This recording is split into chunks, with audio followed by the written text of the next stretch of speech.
Hello, everybody. Welcome into my latest live broadcast. My name is CareyHolzman. Today, it is Tuesday, the 16th of January, 2025, and I've got a mini PC review for you today. Thank you all for joining and welcome in. We've got a very busy week scheduled for you today with lots of new products to take a look at, evaluate, and just introduce you to. Might be your new best friend in this box. I don't know. But I will tell you, lately, it's been kind of slim pickings from our usual line of suspects in the PC manufacturing space. So I went outside the box and bought an SZBox. That's a manufacturer on AliExpress. They don't necessarily sell here in the US. And we did that with the Tank 03 mini PC as well. We just went to AliExpress and bought it. Some of the mini PCs that you're seeing here are just white box, meaning anybody can OEM them. You could start your own mini PC company if you wanted to, make a deal to buy these in bulk from the seller, actually the manufacturer. You then become the middleman, and then you can open up your own Amazon store. You're in business, right? It just takes a little collateral to get you started or a little credit. And then, of course, you got to figure out how you're going to do support and things like that. So you still be working for your money. It's not exactly a passive income. Now, that being said, and the risk, of course, is that your inventory doesn't sell. It depreciates in value, and then you end up having to sell it at a loss to get rid of it in order to generate revenue so you can buy more current machines to offer, and around the wheel goes. So, usually big money's involved in this. So when I saw these machines being offered, these mini PCs, the Tank 03 was being offered by Ace Magic, but they didn't have any available yet. AliExpress had them, and they were $100 less. Well, you got to figure the middleman's got to put a little profit in there, right? The other one I saw is called the Cyberpunk mini PC that was being offered by a company called AOO Star. Now, we reviewed one AOO Star machine. That was the mini computer that had a NAS built into it, kind of a weird, funky looking thing. And I don't know, we haven't talked to them since. And the configuration they've selected for their Cyberpunk, I think they have two different models. One was pretty low end. And again, I want to say it was about $100 more than the same model on AliExpress. So rather than reach out to either Ace Magic or to AOO Star and ask them to send us one, we just went on to AliExpress and bought one, knowing that these were likely going to be just fine. It'd be the same exact box, okay? So that was my theory. When the Tank 03 came in, unbelievably built like a tank. Like, it's really well built. I have no doubt all Ace Magic is doing is slapping their name on it. Or maybe I've got it backwards. Maybe Ace Magic is the one who makes it. And I don't know. I really don't know what the inner workings of this are. So AOO Star, they called theirs the God PC, which, yeah, that's a little cringy. So this company is called SZBox. They're the ones branded on this. And even though there really is no branding anywhere on the machine, same with the Tank 03. I don't think it says Ace Magic on it. The company we bought it from on AliExpress is called Chattree. Let me show you. So we go to AliExpress and window share. Okay. This is the computer we're going to review today. And there are numerous configurations available. Also two colors, as you can see on the screen here. There's a white and a dark. And several different processor options. This was a 7840HS. I believe this is what we ordered. $424 when you consider what you're getting for that price. Now, of course, the downside is good luck if you need any support, right? Anytime you're ordering from AliExpress, and God help you if you order from Temu or Wish, you better Wish. That's kind of a one-way ticket to your house, and you get what you get, and like it or lump it, or throw it in the trash can. Mostly from Temu and Wish, you just throw it directly into the trash can. But with AliExpress, where they do have some of those trash can worthy products, they also have some really decent stuff. And I think this falls under the decent category, more than decent, and a really decent price. And AliExpress will ship this. It takes about 3 weeks. They've got it down to about 2.5 to 3 weeks in my experience. And they tell you there's a shipping guarantee that if it doesn't arrive on time, you get a $1 credit to your next purchase. You know, so you got that going for you. You'll see they have with a couple of different plugs for Europe, the UK, Australia, and US. If you decide to order one of these, make sure you select the right plug type. And you'll see the white is not offered here, but you can see with no RAM, no ROM, and no OS, we're at 424. I'm thinking maybe we did this one. I want to say this cost about $500. So by the time I ordered it, I forgot what I ordered when it arrived. I thought I got it with no RAM, no ROM. Again, they call it ROM. Storage is not ROM. I keep telling these guys, ROM stands for read-only memory. That's like a chip, or a DVD is a ROM, not a writable DVD, just like a store-bought DVD. That's ROM. Can't write to something that's ROM. Cannot be written to. Anyway, this should say no storage or no SSD.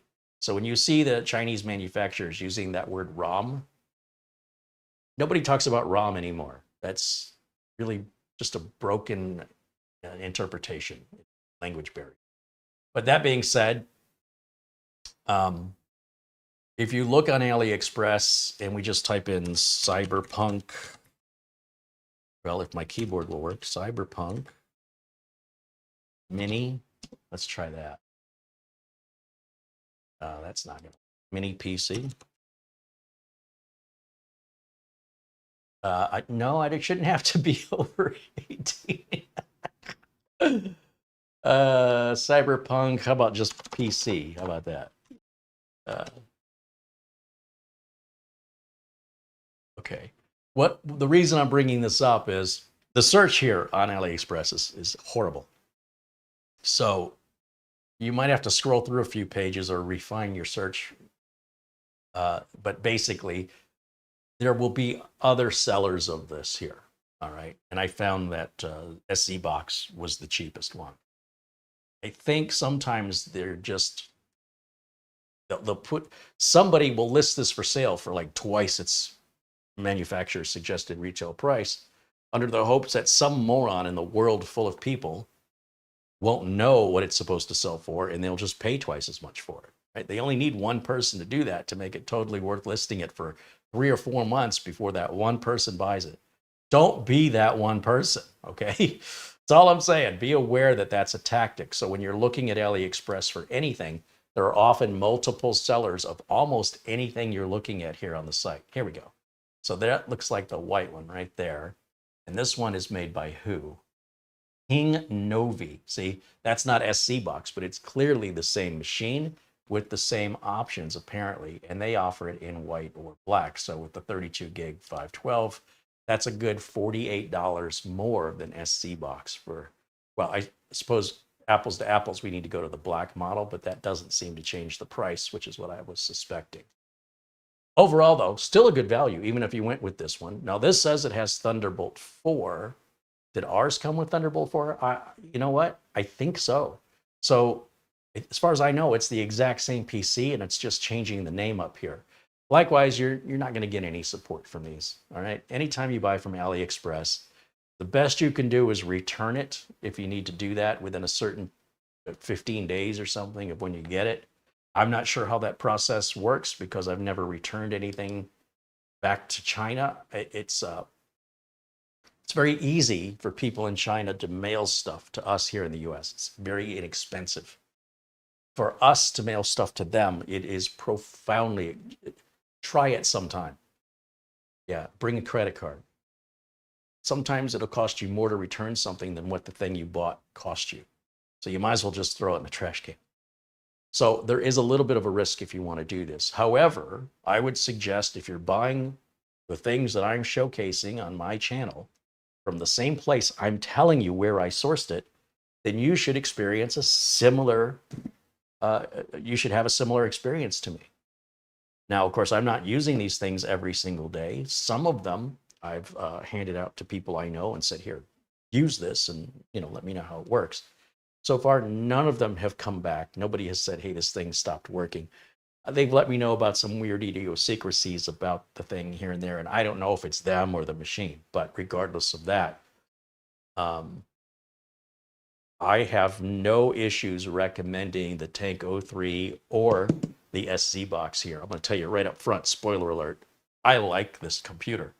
So if you want to order it and you want a company that sells, I wouldn't say AOO Star is local either, just like TerraMaster, they don't have any US headquarters. So when you talk to them, you're talking to somebody in Asia, which leaves the support very, very lacking. I had to call Samsung support yesterday about my television. It's one of the worst support experiences I've ever had. And it's certainly making me question whether or not I want to buy Samsung anymore. See, the thing with Samsung is they make a good quality product at a great price. And I own a lot of Samsung televisions and monitors, at least half a dozen of them. And I've never had I wouldn't say I've never had a problem. If I did have a problem, which is pretty rare, I've been able to Google it and find the solution. In this case, I ended up arguing with the support representative and asked to be transferred to a supervisor. They would not transfer me to a supervisor. I went on Reddit to look for, similar people having problems, and they all complained that Samsung support was absolutely the worst. The advice on Reddit was just throw the TV in the garbage. So my eyes were like, oh, wow. My eyes got big because I thought Samsung was better than that. So maybe LG for me from now on. It's kind of a tough thing because I really have never had a problem with Samsung, so I never needed to call support. But now when I needed to call support, the support experience was like the kind of support experience you'd get from a small manufacturer where they don't know what the hell they're doing and they don't act professionally. Whether that's outsourced to some company that isn't Samsung would explain that, but I hope Samsung records the calls and then the call switched to text messaging. They really want to just text you. And the text went back and forth. Again, I texted to ask to speak to a supervisor, and then I was ignored. The guy didn't even respond. So I like their products, but the message I'm trying to give you here is even when you're buying a well-known established brand here in America, don't assume that you're going to get good support. These days, companies have no incentive to really offer you good support. Support doesn't make any money. Support only costs money. They have to pay people to answer the phone, right? And the support guy wanted to come out and have a technician look at my TV over something that they've got wrong on their website. I'm like, that's the dumbest thing I've ever heard. I said, when you send a technician out to look at my TV, and that technician tells you exactly what I'm telling you, what's the next step going to be? And he said, well, that's up to the technician to decide. Oh, really? It's up to the technician to decide that you guys have a wrong update on your website and that your website is coded incorrectly? The technician isn't going to know that. He'll know that the update's not for the TV, but he's not going to know. He doesn't have the authority to change the update file or to alter it. So when buying a monitor or a TV from now on, I'm going to consider LG over Samsung first. I think, well, this is a singular experience looking on Reddit and seeing the entire thread of people complaining about Samsung support, and it goes back years. Yeah, so I live in this world where I kind of just support myself, and I encourage you guys. That's what I'm trying to do here, is encourage you guys to be self-sufficient, to be your own support. But I realize that there are some things that may not be worth fixing. So if my TV dies and I'm of the ability to open it up and only like 2 circuit boards in it, look up the numbers on the circuit boards, go to eBay, see how much they are. If they're $20, just order it, pop it in, see if it fixes the TV. On the other hand, if it's a cracked screen, forget it, it's done. Or if the board that I need to buy is $200, I might as well just go buy a new TV, right? Rather than, because I don't know for sure that that board replacement's going to fix it. It could end up taking me more time and money to fix it myself, but at least I know enough to make that determination. So when it comes to these little mini PCs, as long as we're not dropping a big chunk of change, I'm not too worried about the support side of things. Really, the toughest part may be getting drivers, but if you order the machine, not bare bones, but if you order it with RAM and storage, you're going to get the operating system, and so you're going to get all your drivers. And in a previous video on the Ace Magician, I showed you how you can back up your drivers with Windows. You don't need any third-party software. In fact, you should not, in my opinion, as a technician, I would advise you to remove any third-party software that does driver addition or removal or backup. That's completely redundant to what's already built into Windows. And it's a waste of space, in my opinion, a waste of resources. And if you paid for it, it's a waste of money. It's also risky because sometimes they don't keep those software programs up to date with the latest drivers. And sometimes, they work well for a little while. But anyway, if you just use the built-in Windows tool, like I showed you, it always works. It never changes. So, all right, enough of that. So bottom line is, in the world today, companies are just spending less and less on support. The quality of support is terrible. It's probably costing the companies more. They just haven't realized it yet. When the default is to want to send a technician out to look at the TV, right? It's like, it's going to cost money. You got to pay a third-party company to come out here. And basically, they're going to tell them exactly what I told them. So it's a bureaucracy and it's policy over profit, I guess. I don't know. But be that as it may, if I'm going to get burned by Samsung, well, I don't feel like I'm taking such a big risk with Chatri and SZBox, quite frankly. I kind of feel like even if they were sold here in the States, you'd probably be in the same situation anyway. Even if it was made by Samsung. All right. So I don't think it's that big of a deal. However, let's take a look at what's in the box. So we've got our user manual. Like I said, this took about 2.5 weeks to arrive. It really wasn't that long of a wait. Look at this. Let me bring this up to the camera and shows it to you.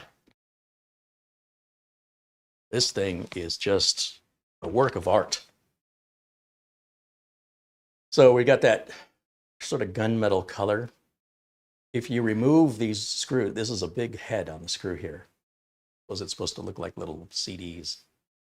If you take those 4 screws out, underneath this, there's a giant fan that's RGB. And so the RGB is going to go around the fan and it's going to light the whole top, and the sides are all going to light up. Because that fan is so big, it doesn't have to turn very fast to move a lot of air. That means it's quiet. Really not much else under there. So if you want to change the RAM or the storage, you simply remove this back panel here, and you'll see there's rubber feet, and the screws are under these rubber feet. You know how I feel about that, but it is what it is. Once you open that, you have access to your storage, your RAM, and your Wi-Fi card that's in there. We can look at the specifications that I've ordered here, because I can't remember what the heck I ordered. Now, I did a pretty good job remembering. It's an AMD Ryzen 7 7840HS with 16 gigs of RAM and 512 gig. Hey, they called it storage this time and not ROM. Look at that. We made progress.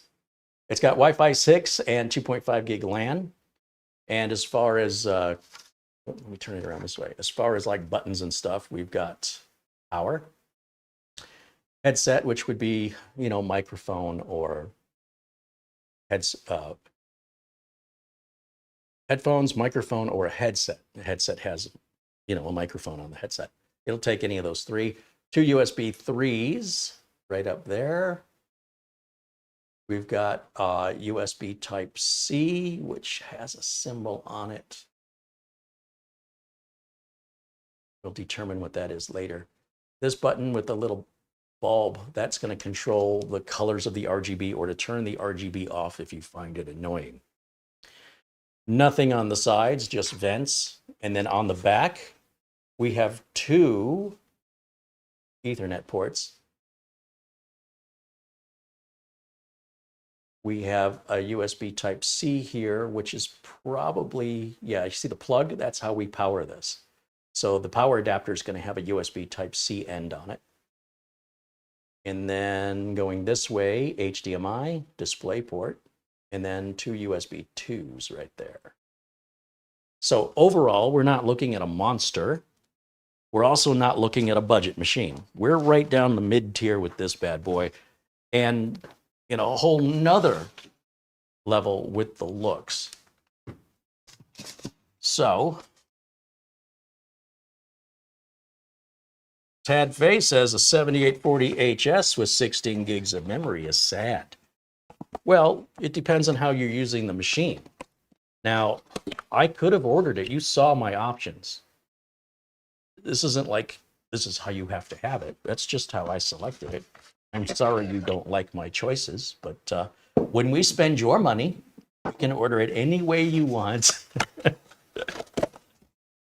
Thank you for spending my money. I bought this for you guys, and I'm sorry if it's not good enough for you. But with your contributions and your support, I'm able to make these purchases, because without that, they're not sending these out. Like, I don't know of any AliExpress mini PC seller that is working with any content creators here in the USA. They make their own videos. So anyway, you're not going to get a Visa mount on this. It's not intended to be hung behind your television. It's intended to be seen. So that's pretty much all you're going to get in the box with the directions. Let's plug it in. I've already updated it and just kind of ran it through my basic stuff just to make sure we weren't in for any terrible surprises, or that we didn't have to wait here for an hour for updates to install, so that we could stick more to the topic of evaluating this PC together. So I'm going to step around here. This is our power brick. Now remember, the mini PC makers universally do not make their own power bricks. So if you ever need to buy one of these power bricks, you've got to look at who the manufacturer is, and you've got to look at the wattage and the polarity and the amperage here to make sure that you're getting the right one for the machine you have. You normally cannot buy them from the PC manufacturer, nor would you want to. Go right to the brick manufacturer. They'll be cheaper. Right? You're going to cut out the middleman. And let's plug this in right here. And we'll go with HDMI right here. And it looks like we have a 2.5 gig LAN and appears maybe a 1 gig LAN, one of each here. So I'm going to go into the 2.5 just because I can. And then I need to hook up the keyboard and the mouse, which I have, of course, in its normal spot back here. So we'll grab this, turn this on, grab my dongle. We'll plug the dongle in up front. And then I'll put myself in a corner here. So we'll go right over here. Oh, I got to turn on my HDMI input first. Then I can move myself in a corner. And let's turn it on. So as you can see, the RGBs, you can kind of tell that that's a fan under there, that the RGB is spinning. But I got to be honest, I wasn't expecting that. I thought there was like RGB strips under there that were, I don't know, just in synchronized harmony. But no, it's just a fan with the RGB rotating around the fan. But it has a very interesting look. And again, you can use the button on the front to cycle through different colors or to shut it off entirely. So right now, I mean, I should be getting something on the screen. I'm not sure what our delay is here. Usually when this happens, it's because I didn't plug something in all the way. Usually my fault, but I don't know. Let me unplug my HDMI. Supported signal. Well, that's interesting that it says unsupported signal, because that generally means that it's getting a signal, but one that the capture card cannot process. So when I was testing this out, I hooked it directly to my monitor. So I'm wondering if I may have mistakenly set or it might have defaulted to like a 4K resolution. And so now, it very well is likely booted, but we can't see it.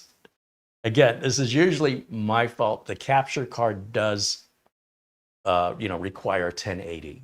I do have a 4K capture card. I don't like to use it because everything gets super, super tiny. So I'm going to just try turning this off and back on one more time just to see if it'll auto sense the 1080 capture card. And you notice when I turn it off, it says no signal, right? And that's important, an important distinction between no signal and an unsupported signal. So an unsupported signal tells us this is outputting. We're just not getting, oh, wait a minute. I think I have a bad cable. Look at that. Okay. One way or another, it was my fault. All right. And I moved these cables. These are, oh, now it's running fine. What the heck? Oh, okay. So these are not cables that are designed to be used the way I'm using them. For the most part, they're designed to be plugged in once, maybe a half a dozen times in their lifetime. I plug them in a half dozen times in a week. So they're these really super thin HDMI cables. They're very inexpensive, and I buy extras for just this occasion. So after today's show, I will pull this cable, throw it in the trash, replace it with another one, and around the wheel goes until that one acts up, and then I'll throw that one away. I could go with a thicker, heavy-duty cable that's designed for doing what I'm doing, but they're far more inflexible. They're kind of heavy, and I don't like them. So this is the price I pay to get you guys the best experience possible. Yeah, I'm going to say I do it for you. Jason Willis, now a member for 4 months. He says, hello, sir, and all members. Hey, thank you, Jason. Let me just take a quick look in the chat room here.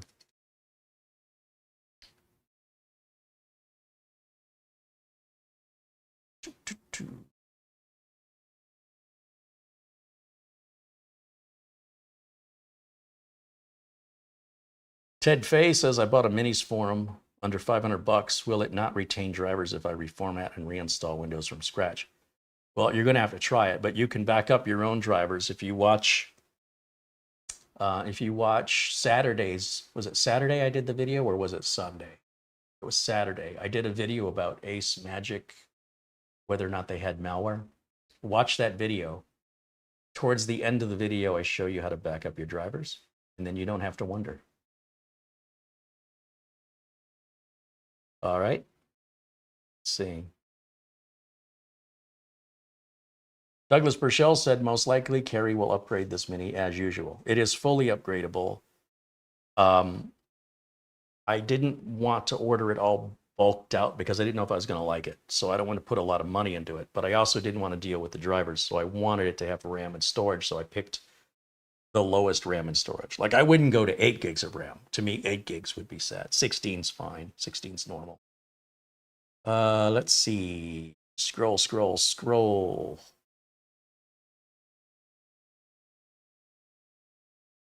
Mara says this is the only RGB approved by Carey. Well, I like the RGB on Robot's Foot.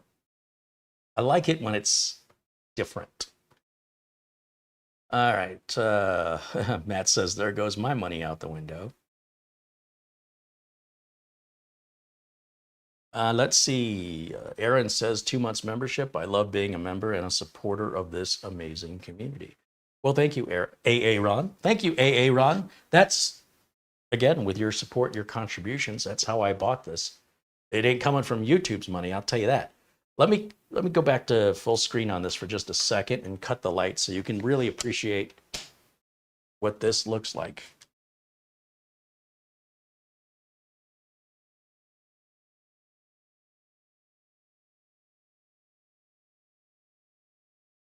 And again, it's on the sides, not on the top, not on the front or back, but on the top and the left and the right is your RGB. And then this RGB button, if we press it, we go to a solid color.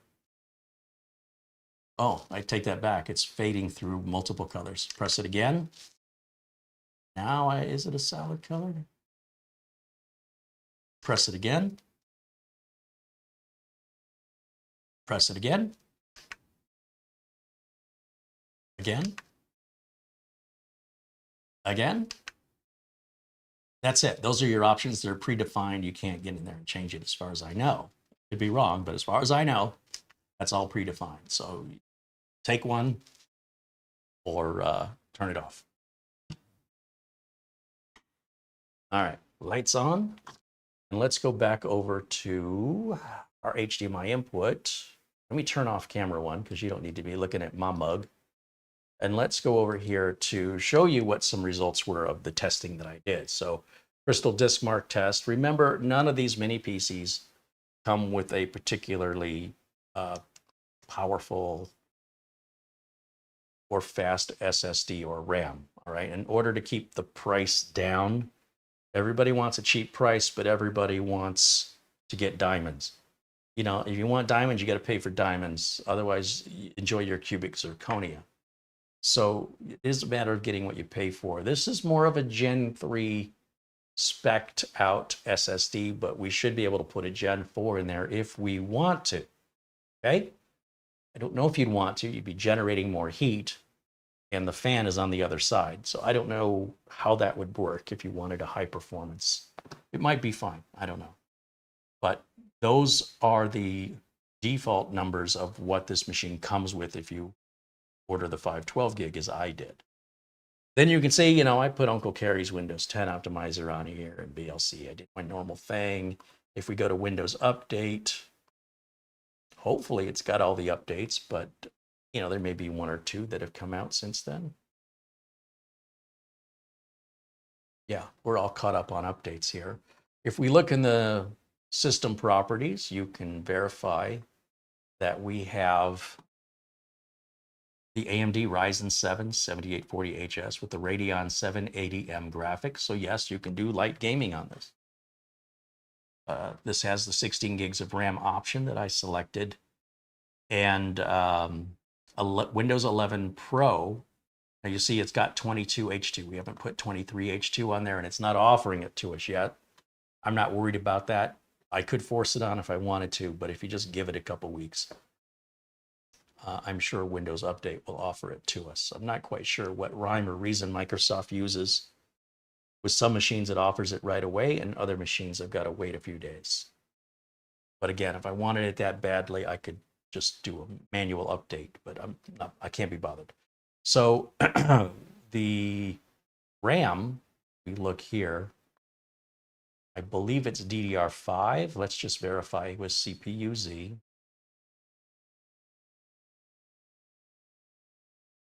Yeah, that looks like it says DDR5 from here. And it should be 2 sticks, 8 gigs a piece. Slot 1, slot 2. All right, so all very normal, what you would expect, dual channel. Pretty easy to upgrade it. And as far as the storage goes, as I mentioned, it's 512 gig. And as far as RAM and storage go on these mini PCs, they're going to go right down the middle for what they're going to provide for you. Not everybody's an extremist. Not everybody's an enthusiast. Not everybody knows what NVMe is. Not everybody knows what megabytes per second means. In fact, I would argue that most computer users have no idea what any of that stuff means. They're just going to sit down at the computer and use it and see how it feels. They don't care about frequency. They don't care about all the stuff some of you obsess over. Because those of you who obsess over it represent a very small, tiny little minority of PC purchasers, the manufacturers are going where the money is. And the money is to your general consumer looking for the best price for something that they're going to be impressed with, or at least find tolerable for the money. The consumers generally want to spend as little as possible, and they want 3 times more than what they're paying for. That's normal. So by putting the pretty colors on it, a lot of times it's not uncommon for a consumer to not give a rat's behind what the specs of the computer are, because it looks like this and that's all they care about are the looks. So I realize most people watching these YouTube videos on technology are that minority, right? They're the ones who obsess. And take things to extremes. But unfortunately, for the most part, you're not being marketed to by the PC manufacturers because you're difficult people to please. And most of the people that act that way, nothing will ever be good enough for them if they didn't do it themselves, or it'll be too expensive. So not to put those people down, but they need to understand why the world is the way it is rather than complain about it. Because until the general population adopts that attitude, the manufacturers are following where the money is. And if the manufacturers built machines to high specification, they'd have to sell them for more money, and the consumers would not, in general, buy them, because those stats mean nothing to a general consumer. They're pretty much looking at what the computer looks like and what the computer costs, with cost being more or less the main thing.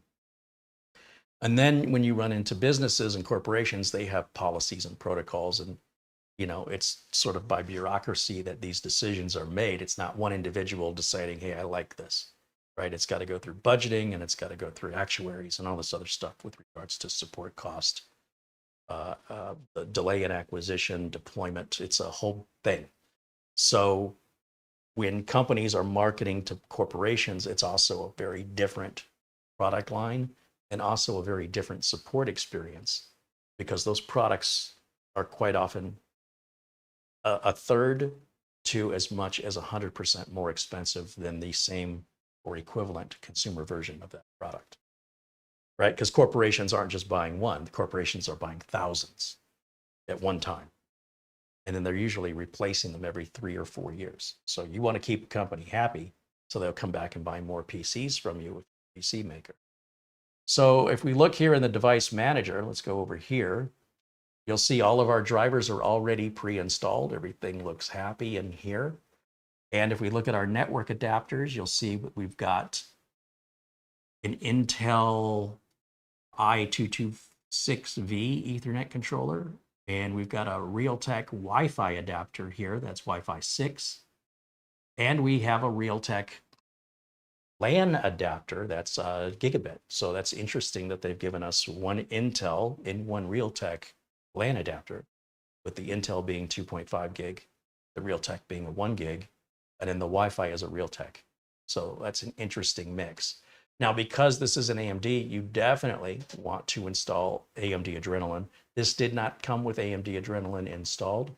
So I would advise you, if you have an AMD computer, laptop, mini PC, desktop, get yourself the AMD Adrenalin software and check to make sure that it's up to date, or you're not getting the best performance, stability, and security out of your computer without it. Computer works fine without it. It works better with it. Let's go back over to camera 1. And let's see if you guys have any questions for me. This is a pretty quick review today. Let's take a look.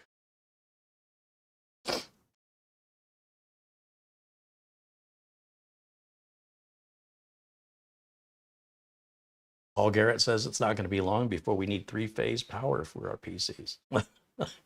I think with people, being very green conscious, that's not likely going to happen. But I get what you're saying.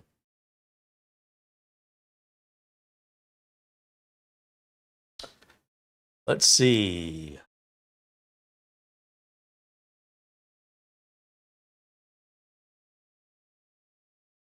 Scroll.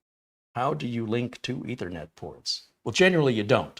Dual Ethernet ports are usually used for things like firewalls or creating your own router, things of that nature. When you have a network attached storage device, lately they've been supporting SMB3. So if you want to Google SMB3 and read about it and how that works, it won't benefit you at all, even if you could, to use both networking ports, because when you're on your router, if your router won't support it, which it likely doesn't, then you're essentially running 2 independent ports.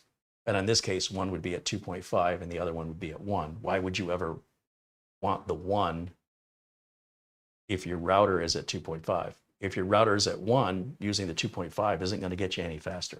You've got to have the same thing on both sides. So in order to enable two network cards to work together, you've got to have a switch or a router that also supports that aggregation. And then you also have to understand the difference between aggregation and doubling your port speed through SMB3. Aggregation's only beneficial if you've got multiple people in the building all trying to access, say, a NAS. And let's say you've got a 1 gig internet, 1 gig LAN connection to your NAS from multiple computers in a small office. And employees are trying to read or write files to the NAS that they all share. And if somebody is pulling a big file and somebody's writing a big file, they each get that one gig is a total speed. So one person gets 500 meg, the other person gets 500 meg. And if a third person jumps in, it divides it again. So it goes slower for all three people. With network aggregation, it doesn't speed it up beyond 1 gig, but what it does is it gives 1 gig to one person and 1 gig to another person. So if they're both transferring files at the same time to the NAS, it doesn't slow either one down. So if you're not in that situation, it would not benefit you to have the network aggregated. Again, you also have to have a switch that accommodates network aggregation. In the case of NASs and SMB3, you'd have to have 2 network ports on your computer. You have to enable SMB3 on the NAS. And say that you've got 2 1 gig connections now, which still is not as fast as a single 2.5. Now your data transfer locally is going to be twice as fast. If you had 2 2.5s, likely your NAS can't keep up with that. So there wouldn't be any benefit to you. So that's why I say sometimes people get all caught up on the speed. Can this car do 200 miles an hour? I want that one. You're never going to drive 200 miles an hour in your life. The one that does 180 or the one that does 150, you'll likely never do that. So just because you can doesn't necessarily mean you should. It doesn't just make everything faster. Getting a faster car isn't going to get you anywhere any quicker on the freeway, especially at rush hour. You're going as fast or as slow as the car in front of you. In much the same way, upgrading your network card isn't making your internet any faster, and it likely isn't making your file transfer any faster by tying 2 together. So for the most part, the 2 are there as, again, for firewall features, router features, that sort of thing.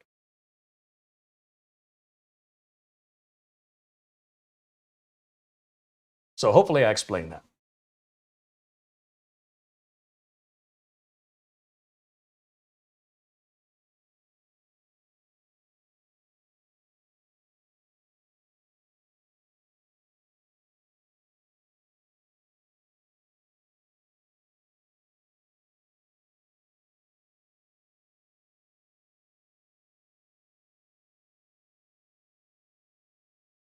Scrolling, scrolling, scrolling.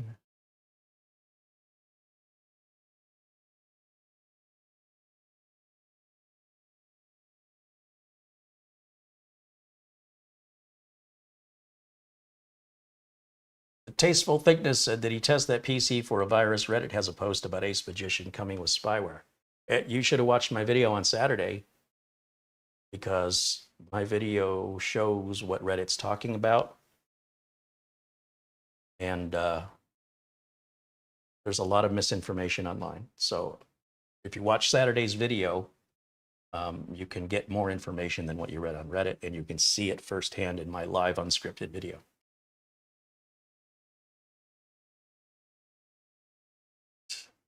Scroll, scroll.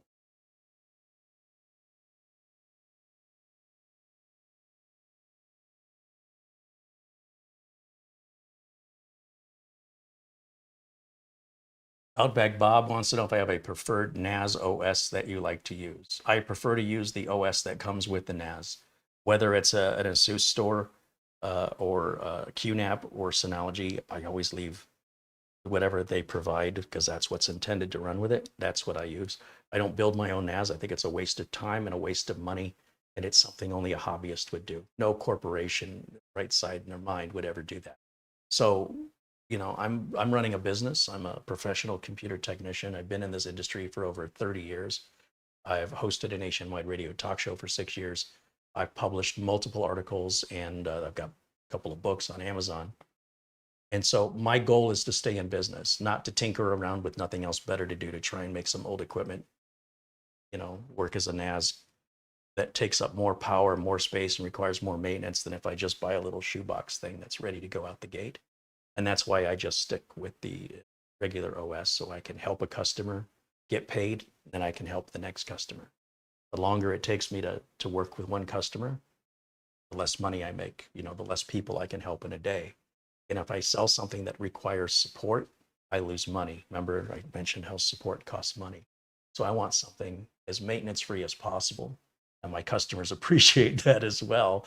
And then, of course, that's very good for my income, so that I can continue to help other people rather than going back to people I've already helped and continue to massage or correct little errors and things. So when you buy a dedicated appliance, such as a NAS, it's just much more efficient, much more reliable. If you're a tinkerer at home and you're just looking for a project, that can be a fun project, but you'd be hard pressed to try and run a business that way. So that's just my perspective. Andy says, would you have to enable SMB in Windows features? No, you would not. No.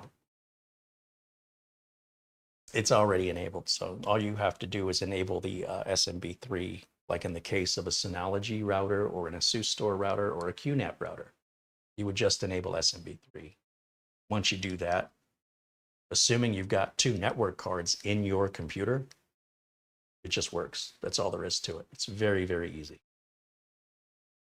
And again, that's only going to help you with data transfers to and from your NAS. It doesn't really help you with anything else. Your internet won't be any faster.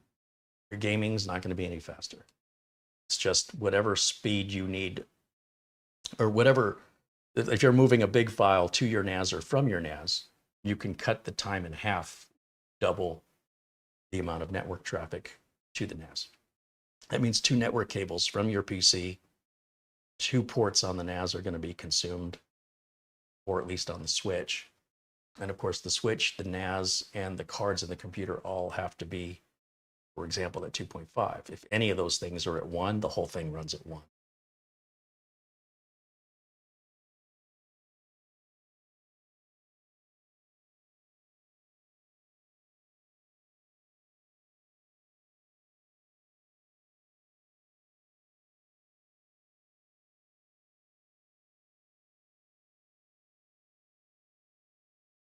Can you get a NAS with NVMe instead of mechanical drives? Yes, we've already reviewed 2 here on the channel.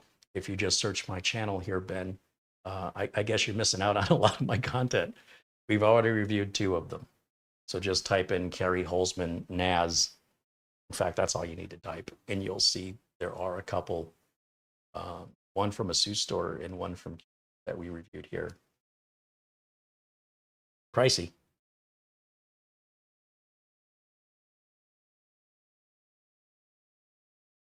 All right. Shamim Kajveras wants to know if I upgrade my graphics card to a 3070 Ti, and I have an AMD Ryzen 5 3600. Would I need to upgrade my CPU too if I play, for example, Microsoft Flight Simulator? I am not capable of answering these questions. There's more than one way to play Microsoft Flight Simulator. You could be playing it on multiple screens at a resolution of your choice with certain graphic features turned on or turned off to your specific preferences. So when we talk about bottlenecking, essentially what you need to do is buy the card, plug it in, and try it. And then adjust accordingly to what's acceptable for you. And if nothing you're adjusting is acceptable, then you'll need to upgrade your CPU. There is not a one-size-fits-all for computer gaming. It just doesn't exist. You could go to like a Reddit forum where people are talking about Microsoft Flight Simulator who maybe have gone through this experience. I've never played it. And if somebody called me with a support question, I would not be able to help them because I don't support that. So sometimes you just kind of need to figure it out on your own because your computer is unique. It's not like anybody else's. The games you play are unique. You probably have a combination of games nobody else in the world has, right?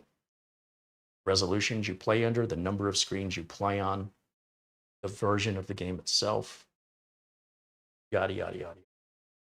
So at the end of the day, not knowing what your expectations are, I can't tell you whether or not you would be happy or not. You would have to buy it, try it, and let me know, right? Because you're the one with the stuff. I don't have the stuff. I don't even have the same stuff you have. So I couldn't even emulate that. So I appreciate the question, but I can't answer some of these questions. Some of these questions you guys need to answer yourselves, at least if you want an accurate answer. Jim KGA3N thinks that the 3600 will bottleneck the GPU, but I would argue only under certain settings. And we don't know if he's playing under those settings. I think it's kind of irresponsible to tell somebody that they're going to have an experience when you don't know for sure they are. So if you are assuming the highest resolution possible, right, just maxing it out, then yes, it's possible. In fact, likely. However, we don't know that that's what he's doing. So that's why I would be reluctant, unlike Jim, who doesn't seem to have any concern. He'd just make the assumption. I don't want to make that assumption. And I would tell you, you know, depending on how you play the game, it might be fine. No offense to Jim. I mean, Jim's opinion is Jim's opinion. My opinion is mine. But if you were my customer and you called me and you asked me this question, I would not put my name behind that comment. You know, I would say, look, you're going to have to try it and see. I'm not going to guarantee anything. I'm not going to promise anything because I honestly really don't know what your preferences are.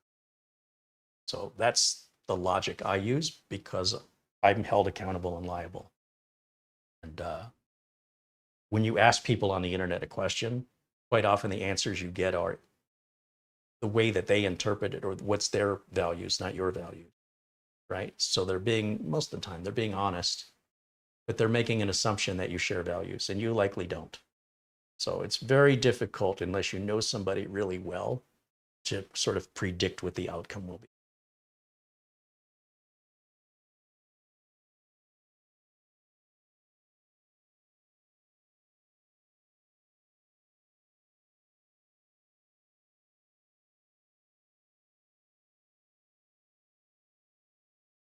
I mean, don't get me wrong. I don't want to discourage anybody from offering their opinion, right? Please do. If you have an opinion on it, speak up. I just want to emphasize that I don't know, you don't know which one of us is right. This is the point I'm trying to make. Is what I said accurate, or is what, in this case, Jim said accurate from your perspective? You know how you're going to know? You're going to have to do what I said and buy the card and see for yourself. Then you can come back and say, Carey, you were wrong, or you could say, Jim, you were wrong, right? When in fact, neither one of us were wrong because we just don't know you or your values. Okay. But I do want to encourage you to, again, ask questions. And if you have your opinion or an answer, please share it. We are a community here. We support one another. Understand, I'm going to be very conservative on my answers because I'm a working technician held accountable and liable and responsible for the work I do. I can get sued. I can lose my job and then I'll be homeless. So I'm going to be very conservative and I will give you the same answers that I give my paying customers. So just bear that in mind when you ask me questions.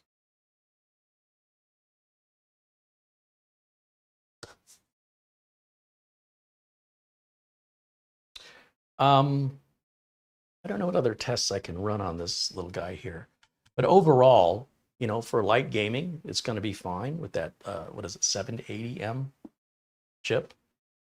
It's better than Intel's onboard graphics for gaming, but Intel's onboard graphics are better if you're a content creator and you're rendering files. In fact, the Intel integrated graphics are better than a discrete graphics card. If you're a content creator, you don't want NVIDIA or AMD GPUs. You want that integrated GPU in the higher end Intel chips. I've learned that lesson. Holy cow, it's transformed my rendering times, cut them more than in half. So here I am spending all this money on the 3070, and when I render on this machine using the 3070, my renders take 30% longer. And if I tell it, don't use the 3070, use the integrated graphics on that chip, it renders 30% faster. So, why'd I spend the money? That was the main purpose I bought it. And that's using Cyberlink Power Director. And that's because Intel integrated GPUs support QuickSync, and it really optimizes the rendering process. Plus, if I started using AV1 encoding, the Intel graphics cards also support that. So that's another thing that can speed up encoding and give you a smaller file size at the end. So again, not a gamer. If I want a game, I play arcade games. I play the games I played, real arcade games where you stand up and there's a control panel. You don't get to pick your controller. You get the same controller everybody else gets. You get the same resolution and you get the same frame rate. You put your quarter in. It's all fair. Everybody plays by the same settings. And the control panel is really the key to the whole game. So putting it on MAME and using a keyboard and mouse, it's not the same game. It's not the same experience. Not in my opinion. There's a recent release from my friends over at New Wave Toys. In fact, they're coming out now with a virtual pinball machine. I'm not much of a pinball person, but they make these replica mini arcade games, which are down to every detail as they were in the arcade, the way I remember them growing up. I mean, the shape of the cabinet, the little lock on the back that it would have, the danger high voltage warning sticker, the side art, the control panel, everything is exactly to the arcade game, the real life full-size arcade game, but it's shrunken down. So this one is a recent release called Ghosts and Goblins. I didn't play this one too much, but a friend of mine really likes it a lot. Got a power button and a volume control up here. And in the back, you can hook this up to an HD TV if you think the screen's too small to play on. And you can even hook up an external controller through the USB ports. They also sell these. And then, of course, it's running on a battery that gets charged through USB Type-C. And then over here, this says power. That's a little fake little power cord that the arcade, that's how detailed these are. It doesn't actually do anything. It's just there because the real arcade had that. So when that fires up, there is an option to turn the marquee on.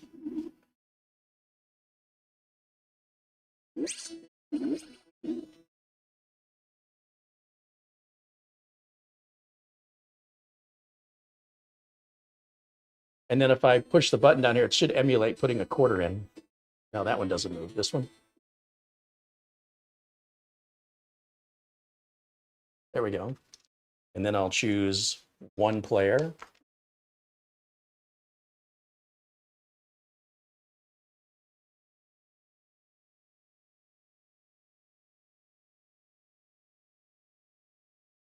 Actually, let's do this. Plug this in here. And then let's go over to HDMI. There it is.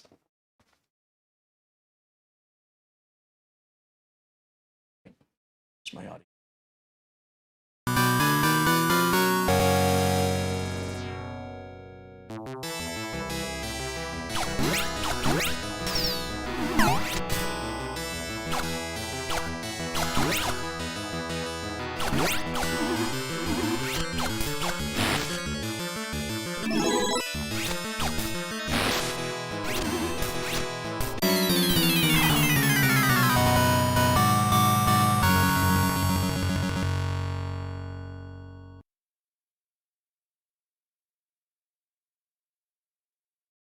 My point is, it's exactly the arcade game miniaturized. It's the same graphics, the same sound, it's the same everything. It's not an emulator. It's not like it's rewritten for Nintendo or things like that. It is the actual arcade game exactly the way I remember playing it. Nothing drives me crazier than, versions of Galaga that are not Galaga. How hard is it to just translate the machine exactly? Same gameplay, same sounds, same levels, same patterns. That's what I want to see. So these things are about 160 bucks. It has a rechargeable battery in the back, or you can just leave it plugged into USB Type-C if you don't want to worry about the battery dying on you. And yeah, their latest one, they make these in batches, by the way. When they sell these, they make a certain number of them, and then they never make them again. So what ends up happening is there are people that realize, these are going to sell out, and then someone's going to learn about this a year from now, and they're going to want one, and it's like they've been sold out for a year. So you go on eBay, and you'll see they're selling a $150 machine for $600. Somebody out there will buy it because this is something nostalgic for them, and there's no other way to get it. So if you're looking for an investment opportunity and you don't mind waiting a year, you could buy multiple units from them while they're made, and then turn around and sell them on eBay. I don't think you're going to get rich, but it makes you a few extra bucks. It's kind of a shame that people do that, but that is the way of the world, unfortunately, since New Wave Toys makes them in batches. They have a Centipede they only made once. It was probably $159. I had to pay $400 for it. It was the cheapest I could find it. And they haven't made it since. Same with Tempest. They did redo Dragon's Lair and Space Ace. So that's the only time they've ever come out with the game again and made some minor improvements to it. But for me, as a teenager in the 1980s, that's what gaming is all about. And I appreciate that I can have a variety of video games that are just down to the detail accurate to the actual full-size machine, just the way I remember them. So I don't play them very often. They're mostly kind of curio cabinet pieces, if you will. And I typically won't buy the ones I didn't play, like Burger Time. There's a bunch of, even Ghosts and Goblins, I very rarely played that. But if I know somebody who played it, I'll get it and have something that we could play with if they come over and visit, right? For me, Galaga was my game.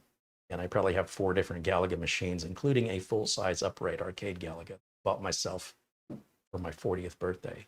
That's over at Studio A.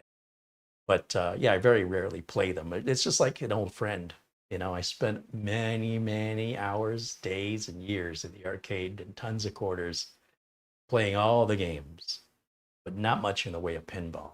So the folks over at New Wave Toys, we can bring their site up right now if you'd like. I'll show you. Let's see here. New Wave Toys. And we'll go to capture. So right now, today, they introduced their very first mini pinball machine. It's digital. So it's going to be an LCD screen emulating pinball. Of Black Hole, I never heard of this game. I guess you have 24 days to order it. That's, I guess, how they know how many to have built. And then they add a certain percentage of extras onto that. So for people who didn't pre-order, once they come in, and by the way, these could take 6 months to come in or longer, depending on what's going on with distribution. Certainly during the pandemic, wait times could have been as long as a year. So they are good on it, though. Once you order it, you're good. And they have 2 different versions. I don't know what the differences are. I don't even know this game. They've had many boom boxes they made that were exact replicas of the very popular boom box back in the 80s. This, you see a lot of things are sold out. Super K, a visual history of the video game 8. Oh, that's kind of cool. Yeah, then they have a mini blaster and then like a micro boom box. This looks like a like a portable cassette player, but it's actually a power bank that you can use to charge up your phone or to power the mini arcade games. This is a little teeny tiny cassette that can go inside of a little teeny tiny boombox. These guys get all the details. Here's a little tiny stool, if you're 6 inches tall, that goes right next to the mini arcade. So it really does replicate the experience, including the black light sort of wallpaper that arcades would have. Missile Commander and Missile Command, I was not a fan of those games.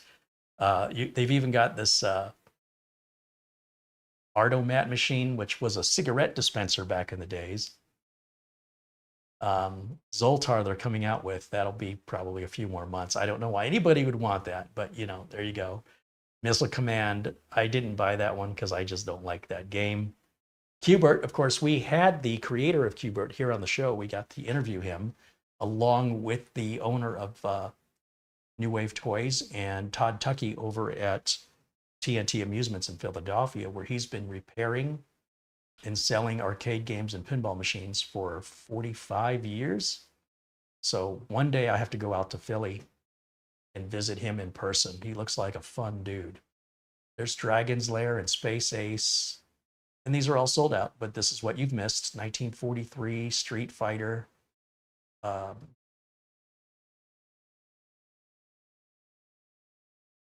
Food Fight. I know, yeah. No thanks on the Food Fight. Have that one. Tempest, Centipede. Yeah, Street Fighter 2. And then they kind of tease you with the, you know, these are the arcades they've come out with last year, 2023. Here's what they've introduced so far in their Series 2 lineup. And these are all mostly sold out, right? So when they're gone, they're gone. And then they tease you with the silhouette of the cabinet, if you can guess what these are going to be, just for fun. There's no prize or anything, just a little teaser. So for me, my age, my era, Gen X, loving the arcade. A great way to spend, to get out of the house, away from the folks. We did not want to be in the house. Parents would have you do chores. Parents would be arguing and yelling and screaming, or parents weren't even home. So there was nothing to do. So get on my bicycle. I had a motocross bike that I built myself. Surprise, surprise. Ride it over to the mall, lock it up. 6 hours later, they close, kick you out. Back on the bike, go home, and then eat my first meal. That's how I did it. I didn't want to spend my money on food, spend my money on gaming. So in my opinion, while I say I'm not a gamer, I'm like the original OG gamer. OG, original gamer. That is gaming. You kids today,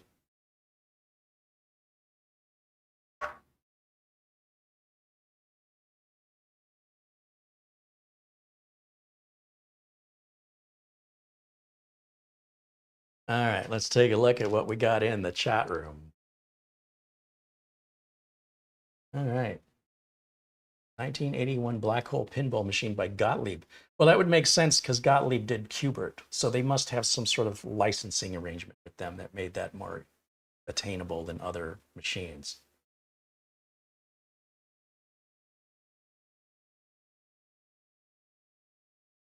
Nick says, I loved arcade carpet. They should sell that at Home Depot. Yeah, they have that at New Wave Toys, a little carpet you could buy to put your arcade games on that lights up in the black light. Gregory Howard said, I am building a red one like Carey's, but with a 7800 3D AMD. I believe I sold it already. Oh, you're reselling, Gregory? That's great. You should be getting your computer today, right? Or have you gotten it already? You're a couple hours later, so has that come yet?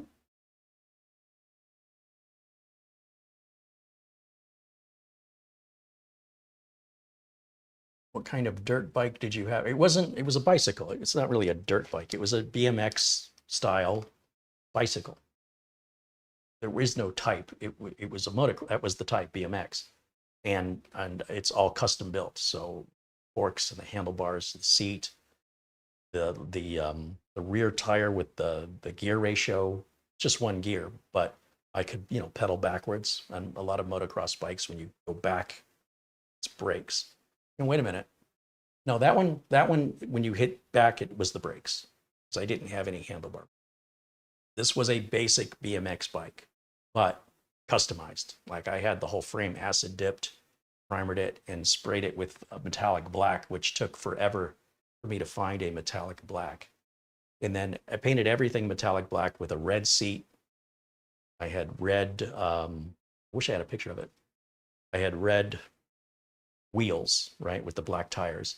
The tires I got were solid rubber. They didn't take any air, so I never had a flat tire. So red seat, red wheels, red handle grips. Black and red, good looking bike. And it got stolen piece by piece until there wasn't much left of it but the frame. They'd steal a tire one week, they'd steal the handlebars, or the grips one week, they stole the seat one time. People. Check my phone. Kelly Stewart says, I got a Q-Bird as well. Yeah, right on, Kelly.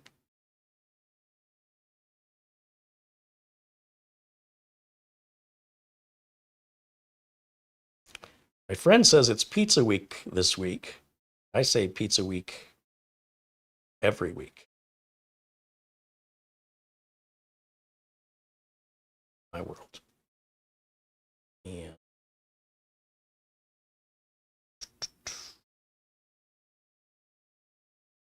Ron Barnish sends $10 and an Amazon gift card. He says, here's my late fee. Hey, thank you, Ron. Kelly Stewart sends a $50 Amazon gift card. Well, thank you, Kelly. Because of you guys and your generosity, I recently pulled the trigger on the CPU for not this Friday's build. That's already done. That's going to be a Ryzen. But I'm going to do another build with the MSI Project Zero. I mentioned that before. And today, this came in with thanks to folks like, well, everybody who's contributed, and you know, those real generous contributions from our friend Buster and of course Frankie B. We got ourselves a 14900K right here. So that is an expensive processor, let me tell you. But again, without you guys helping, this would not be possible. And of course, with the content that I make the content for you guys, right? I'm not just building this all by myself in the dark. I share the builds with the world. And then, of course, that build will be available for sale if anybody wants to buy it. It'll be expensive, I'll tell you that.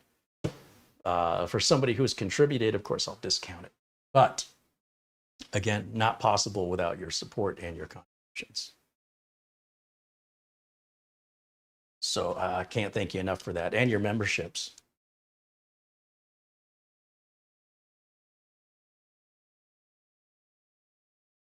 Jim says another AMD build, inconceivable. I've got to tell you, Jim, I'm impressed. That AMD build we put together impressed me. So that's why it's important, I think, in this industry that you can't be, you know, you can't take a bad experience with something and say, well, that's the way it's always going to be forever from this company. At least I think if you do that, you're doing yourself an injustice, a disservice. Revisit these companies about once a year, because quite frankly, what happens is ownership changes, management changes, marketing companies change. If the marketing company changes, they're pretty much what you're seeing. Like, that's your perspective of the company. They're controlling that. Taylor Swift has an awesome marketing manager. You very rarely see her in any scandals. Everything is very, very carefully controlled so that she doesn't get involved pretty much in any scandals. That's not necessarily because of Taylor Swift, but because of the folks managing her. They're doing a very, very good job marketing her. And that's just an example of what marketing companies can do. You know, that same person with a different agent or a different marketing company could have a very different career, even though they're still doing all the same things potentially. So if, like in the case of AMD, every year when they come out with new chips, they're making those chips better. They're refining them. And Intel, you know, we're on our 14th refinement. So they've got a head start on refining the chip. So that chip tends to be more stable. Also, my business customers, they're done with AMD. They absolutely, you know, I've got one business client that said, if you so much as put an AMD system in here, we're through with you. Like, don't do that to us. Keep giving us Intel systems and you'll be fine. But don't try to convince us. Whatever you do, don't say, hey, they're better now. Like, that's how this customer feels. And I think that's an injustice to themselves. But if that's what they want, you know, that's what I'm happy to do. And if I have to support the machine, I've seen a lot of systems come in for repair that are mostly AMD based. Now, not anything wrong with the AMD chip, but it's mostly the support of the motherboards. That's where things go wonky. BIOSes, compatibilities, product quality. That's not necessarily AMD's fault, but they're getting better too. BIOSes have gotten better, more compatible. So neither AMD nor Intel are perfect. They have flaws. They both have flaws. They both have pros and cons. And I have to say that this current iteration of AMD chips installs the way I expect them to.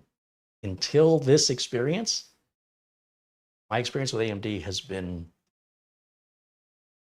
it's been disappointing that I've had to go jump through so many hoops that I don't have to jump through with Intel just to make the thing work. Now I don't have to. I mean, aside from downloading that AMD Adrenalin software, which it's not that big of a deal. I am very impressed with the AMD system we just built. And you know that I'm not blowing smoke because we're building another one this Friday. In fact, the chip we're using,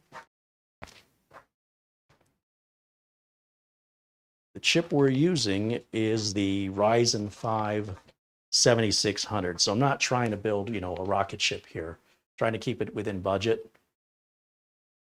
There it is. There's what we're going to use on Friday. And we're going to use that on MSI's Project Zero motherboard, which should be a decent, more than decent computer, but definitely not as top end as the big blowout build we did with the big red and black case. That's the 7950 X3D, I think is what we used on that. That thing is a rocket, and it looks beautiful. Nick says their driver support has gotten much better over the years. Yeah, and that's inevitable, right? And I've said this over the years. When people sort of give me a hard time about, oh, well, Carey likes Intel. Carey likes to stay in business. Carey likes happy customers. Carey likes to not have to keep going back and fixing things. That makes Carey look bad. That makes Carey's customers think Carey doesn't know what he's doing. It makes Carey talk like he's in the third person. So it's not personal. I'm just trying to stay in business. And if AMD can get up to speed, because they have catching up to do, I'm more than happy to offer that to my clients if it doesn't cost me any more in support. So kind of feels like we're there. I'm happy to say that. And again, it's just based on one build, but it's convinced me to do another one and see if this is consistent. And if so, this time may have finally come, right? Where we're back to sort of 6 of one, half dozen of the other. You want AMD? Fine. You want Intel? Fine. Now, again, if a customer requested that I build an AMD, I'd certainly build whatever the customer wants, but I would have caveats with regards to the support. Say, you know, a bad experience with these. I don't want you to think that's a reflection of my work. There's nothing I can do about it. If you want to order it, I'll build it. But I want you to be prepared that if there's problems, you're probably going to be on your own for that, because I'm likely not going to be able to help you. You know, if I'm shipping the computer to another state, what am I going to do from a couple thousand miles away? Versus with the Intel's chips, it was like, same situation. What can I do to help you if you're 1,000 miles away? But in my experience, and again, if you just look on the channel over the repairs, look how many of the repairs I do are AMD systems. Why? Why is it that way? I don't know. But at least on those repairs, I'm getting paid. I'm not doing them for free. So even when you do the repair for free, your customer's still pissed off at the inconvenience of it all. So you still might lose that customer for any future purchases or referrals just because you had to fix it for free at my own cost. That almost never happens with Intel. Almost never. So, you know, you try running a business. You try picking up manufacturers simply because you like them. Good luck keeping your business in business where you're helping their business stay in business when they're not giving you anything in return, not even a thank you. So that's why I make these videos here on YouTube, is to present to you a business perspective that you just typically don't see on most tech YouTube videos, which are mostly hobbyists and enthusiasts. Now, most of you are all hobbyists and enthusiasts. I understand that. But it wouldn't hurt you to get another perspective to consider outside of the hobbyist and enthusiast mindset, so that you can find a balance between the two that works for you, your investment and your understanding and expectations. You might even consider wanting to go into business, as I have. And these are things you need to think about that are not typically discussed on other channels, right? So you can dismiss them if you want, but it's my life that I am choosing to share with you. I'm not looking for you to approve it or agree with it. All right, so let's see. Uh-oh, Kelly Stewart's having a power failure. Stay safe. Oh, you guys better stay warm out there.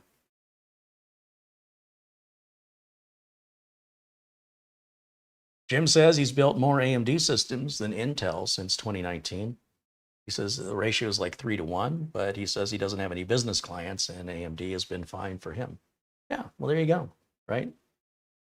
He can build and sell whatever he wants, as I can build and sell what I want. And we use our reasoning. But my reasoning is I just want to stay in business. I'm not out to insult anybody. I'm not out to put anybody down. What I am out to do is keep my customers happy and make a profit. Because I'd really like to continue running my business. I would hate to have to close my business down just because I got pressure from people online telling me what I should be buying. And they're not the ones paying the bills. They're not the ones supporting the computers. So, keep that in mind when you make your suggestions. All right, let's see. Oh, Les Stevenson's checking out. Okay. Kelly Stewart said it's got rain there in California and his power is fluctuating. Yeah, that's probably the best time to start not only turning things off, but unplugging things just to be safe. Gregory Howard contributes $10. He says, yes, he got the computer. He says it's in the other room. It arrived without any damage. Nice. Gregory, thank you for the update. Thank you for your patience in waiting for me to get that out. Gregory has the SEGATEP Slath Mini ITX, which I just posted a combination of the 4 videos of me building that and configuring it. That total 9 hours in 4K. That's nuts, right? So if you want to see that, it's a really cool looking, very unusual looking mini ITX PC with a 13500 Intel i5, a liquid cooler. It's a really nice computer. It looks like a coffee machine. And I'm so glad that Gregory's got it because I know he'll appreciate it. I kind of wanted to keep it for myself, but I also have the Xenos, I have the Spaceship, I have the Tube, I have the red and black one we just built 2 weeks ago. I have the server from Serve the Home. That's the 128 core, 512 gig of RAM monster machine. I want to keep them all. We got the Apache helicopter, the robot's foot. We have so many different pieces of art here. The T100 from Thermaltake, which looks like a little popcorn machine. But I can't keep them all. I have to get them out so I can get more cool stuff. There's more cool stuff. I mean, I like this, but I probably won't have any room for it. But I really like it. I like the Tank 03. It's really probably the best mini PC I've ever seen. But, where do all these things go? I know, woe is me, right? But I also need to sell product in order to get the revenue so I can buy more products so I can make more content. So there's kind of a double whammy for me to have to get rid of stuff. Because your contributions alone, well, they're helpful, um, it's still limiting. So if I can generate my own revenue, add it to your contributions and your support, combine that with YouTube revenue, which is just a joke at this point, then I can continue to buy more things to make more content more often, which in turn generates more views, should generate more support, so that I can turn around and buy more stuff so I can make more content. And at some point, all that stuff I'm buying has to go out. And so I think right now I'm sitting around 20, maybe 24 computers. And then I have a couple of ongoing repairs here for a couple of clients locally. And, continuing to do what I enjoy to do. Otherwise, the big builds and stuff will become less and less frequent and fade out. I'm certainly not building as many PCs this year. This will be maybe one PC a month, maybe. And I feel like that's 12 PCs at the end of the year. That's still a lot. An average of about $1,000 a PC. Yeah, and then I have to sell it. I absolutely have to sell them because I don't need all those computers. Won't need any of them. So that I can generate the revenue so I can buy more stuff and, around the wheel goes. Samuel Kowalski says they all go to Marlena. Yeah, well, she has no place to put them. And well, she has made it very clear that she is drawn to many of these computers as just being works of art. Like that black and red one we built with the AMD. It's a work of art. Pat myself on the back. I mean, everything just came together beautifully. It's a bespoke artisan build. Won't find one like you'll have to build it yourself if you want it. And I want to use that one, at least temporarily, replace the old streamer. This thing's 4 years old now. And maybe give it a couple weeks off. All I got to do is pull the capture card out of it, slap it into the black and red one, copy over my OBS settings. It's ready to stream.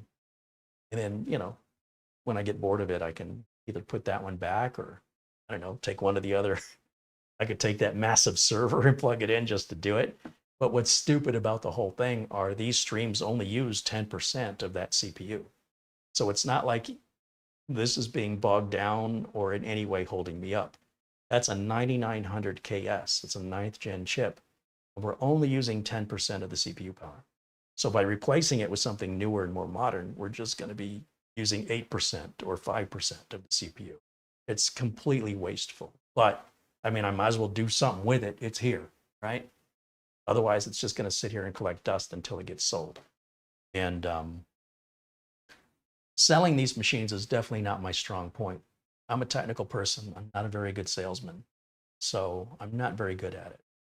And I certainly don't want to have to deal with support. So that's the other issue. And that black and red machine would cost a bundle to ship it. So if I sell them, I like to sell them locally. Just at least support's a lot easier if it needs support. And then there's no shipping cost or worried about any shipping damage. These are all things to consider if you want to do what I do.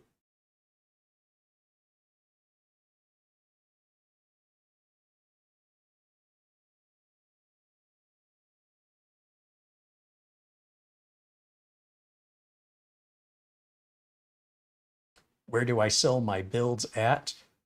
Generally, I have a local buyer here, and he'll buy the machines from me, and I'll sell them as is. So he can do the cable management, He can add a GPU if he wants to, turn them into gaming machines. And then he sells them and he supports them. And you would never know that it came from me. That's what I want.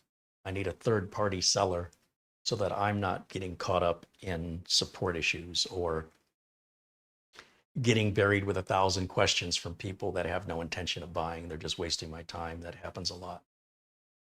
You advertise online. Just get people that, like on Facebook Marketplace. Is this still available? Yeah, it's still listed for sale. Okay. And then you never say anything. What was the point of that? And you'll get that numerous times. That drives me crazy. Someone says they want to meet up. You show up, but they don't show.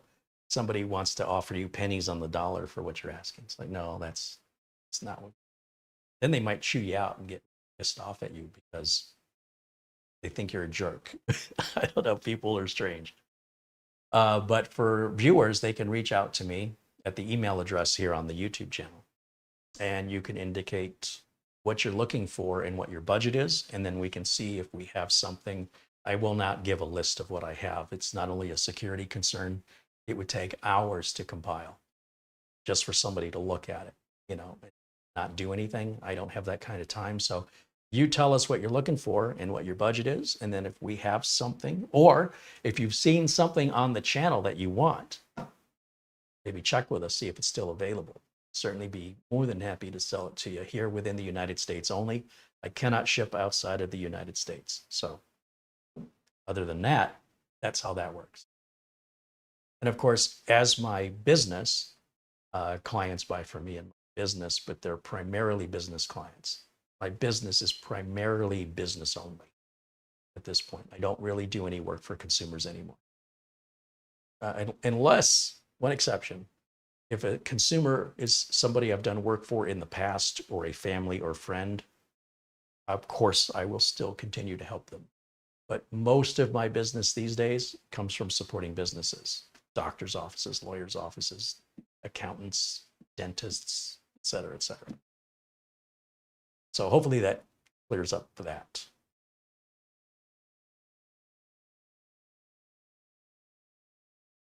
That 14900 will be hard to cool. Any ideas of an all-in-one?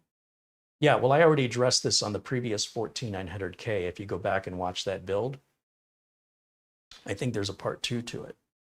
And we're using an EK 360 millimeter, and it's cooling it acceptably. So yeah, I'll just use another one of them.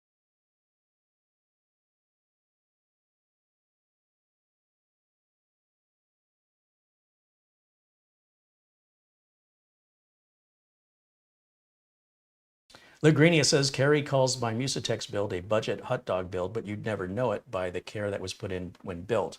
All the parts were paired up well. It's been rock solid. Well, that's my point. When consumers are looking at things, they're looking at the aesthetics and they don't realize that it's all plastic and cheap and it's crap. So to me, it's a hot dog, right? It looks good, it tastes good, but if you saw how it was made, you probably wouldn't ever want to eat one again. So when I build computers, there's a certain standard that I have with regards to how repairable the case is, how well built, how sturdy the case is. In Luke's case, you know, he's got what I call a hot dog case, where it's very thin metal. It came with proprietary fans that have 6 pins on a fan controller that does not allow you to control the speed. They are on or they are off. There is no fan control. If any of the fans die, you'll have to find a 6-pin fan, which, you know, you can find, but they're not exactly at, you know, Best Buy.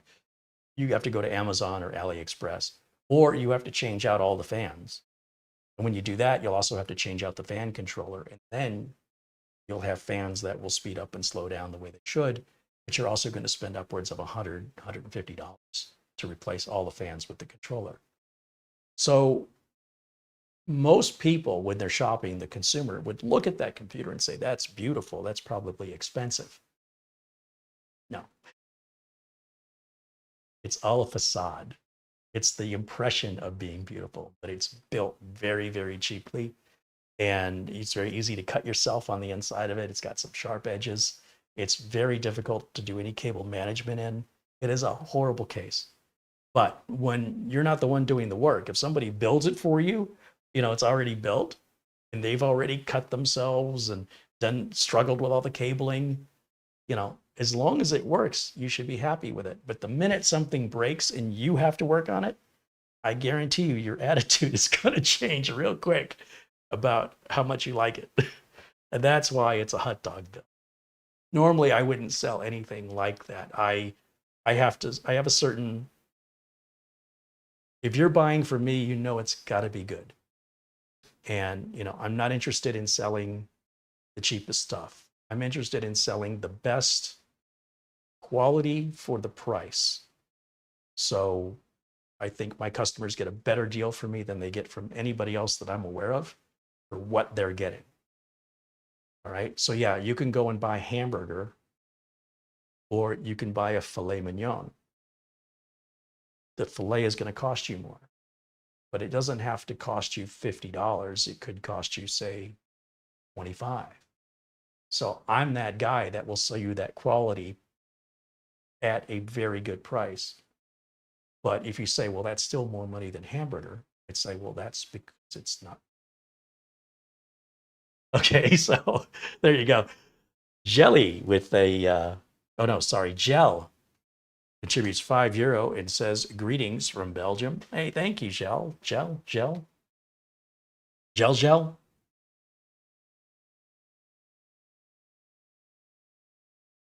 John Williams says, do you know what happened to Catherine Anna H? No, John, you guys don't normally check in with me. Like if you just stop showing up one day and someone says, do you know what happened to John Williams? And I mean, unless you specifically reach out to me and tell me, how would I know? I have no idea. But now that you mention it, I haven't seen her around here in a while. Ben Laird says, I'll stay as a hobbyist. It's all fun with no stress. Yeah, but also you're not making any money at it. That's the problem. So being a hobbyist, it's costing you money. You're spending money. I, on the other hand, I'm making money. So that's why, to me, the ultimate hobbyist, sort of the ultimate enthusiast, is someone who wants to do it for a career. But anytime you're going to be responsible for something, you're going to have stress. What do you think? The checks are going to come for free? No matter what you do to earn a living, I can guarantee it gives you stress. So if you're stressing out doing this other thing for a career, and then you come home and you spend some of that money on your hobby, you're still getting stress. So to me, I'd like to just streamline it all into one. I'll get my stress and my hobby and my enthusiasm all in one, rather than split it apart in different things. But to each his own, That's why I explained this all to you, so you can know what to expect. And you might say, that is not for me. Or you might say, oh, well, that's right up my alley. I mean, I don't know. You might fall one way or the other on that. No one knows that better than you do.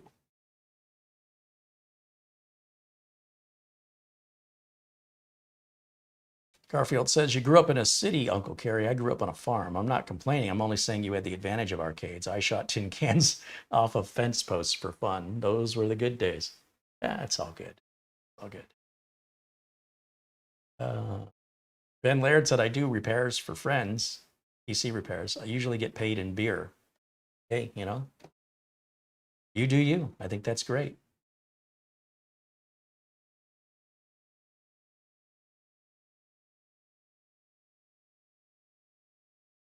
All right, guys, we're just about ready to wrap it up here. So any final questions, I'm happy to do my best to provide an answer. Otherwise, getting back to this machine, there is, I think Rob Tech, the YouTube channel Rob Tech, did a review of the OO Star model, but bear in mind, that one was not as well equipped as this. It's a lower end CPU, but it's the exact same case. So you're not looking at the same computer. But he runs it through a couple of game demos, which I don't do. And likely the games he's demoing aren't games you're playing, so I don't know what good that does anybody. But if you want a more traditional review, which is mostly just reading the manufacturer's specs out loud, and I don't know why people like that, a lot of the reviews I'm watching are just the reviewer reading exactly what the manufacturer says. This RAM, this CPU, this frame rate, this frequency. It tells you everything on the manufacturer's page, but I guess people like bedtime stories. I don't get it. Nonetheless, he does a good job with his reviews. You'd be sure if you want more of a traditional review on this, well, it's not the exact same. It's a lower end model. Again, it's, a deeper dive on it if you're interested. Let me grab a colder Gatorade here, and then we can kind of wrap things up here.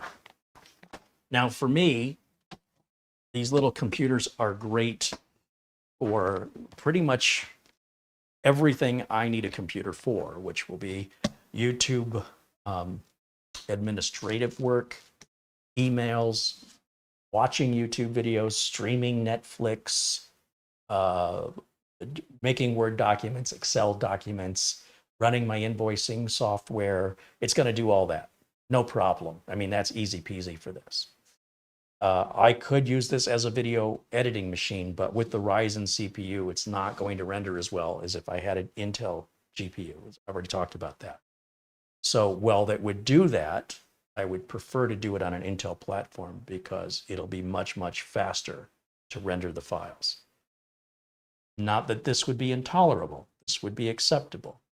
It's just for that specific task, Intel handles it far, far superior. So I would not do editing on this, but you could. And then what else could I use this for?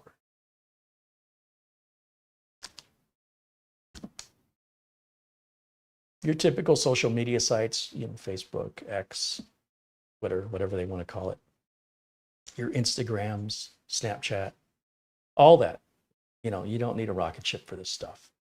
As far as gaming goes, like I said, I really don't play any games other than real arcade games. For that, I have real arcade games. I've already mentioned. Why emulate that when I can have the real thing? So that's my perspective on that. Again, without having the control board, it's a different experience. It's just not the same. Disappoints me. So, but that's just, you know, part of my age and how I grew up, and it's what I like. Probably for the same reason you like what you like. So everything I can think of that I would do with a computer, this will do. This would totally be satisfactory, and it's a neat little conversation piece. With regards to longevity, how long is it going to last? I mean, who's to say, but they're all more or less built the same. Regardless of who makes it, it's all pretty much robotics in a factory. So we're not dealing anymore with people sitting down soldering and people having a cold or being in a bad mood or not paying attention.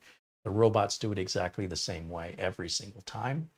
And most of the process is automated. So regardless of who's slapping their name on it, you're likely getting the exact same product built at the same factory by robots. So everything is built the same. There's never a sick day.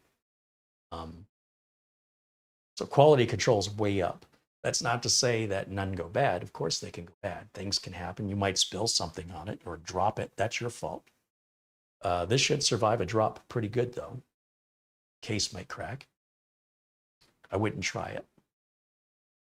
It could be mishandled in shipping. Likely when it ships from the factory, it passes quality control, but how it's handled in shipping to the distributor and then to the seller, the retailer that ends up stocking it and selling it, and then it gets shipped again from the seller to you. There's a lot of potential for damage to happen in that supply chain. So when that happens, it's hard to blame the manufacturer, right? So if you make sure you buy from a site that you can return it, I think that's really, really a benefit to consider. If this is available on Amazon, I would certainly buy it from Amazon. But because it wasn't, and because I wanted to do the review and I don't want to wait around until if it ever shows up on Amazon, I decided I'll risk the $500. It's probably going to be fine. And if not, there is a return process for AliExpress. I don't know what it is. I don't want to know what it is. And I've never needed to use it. So just be careful who you're buying from on AliExpress. Again, if you follow the same vendors that I post links to, you should have a similar experience that I have. And the benefit with, you know, AliExpress is they ship all over the world. Whereas a lot of times I'm just talking about Amazon here in the United States.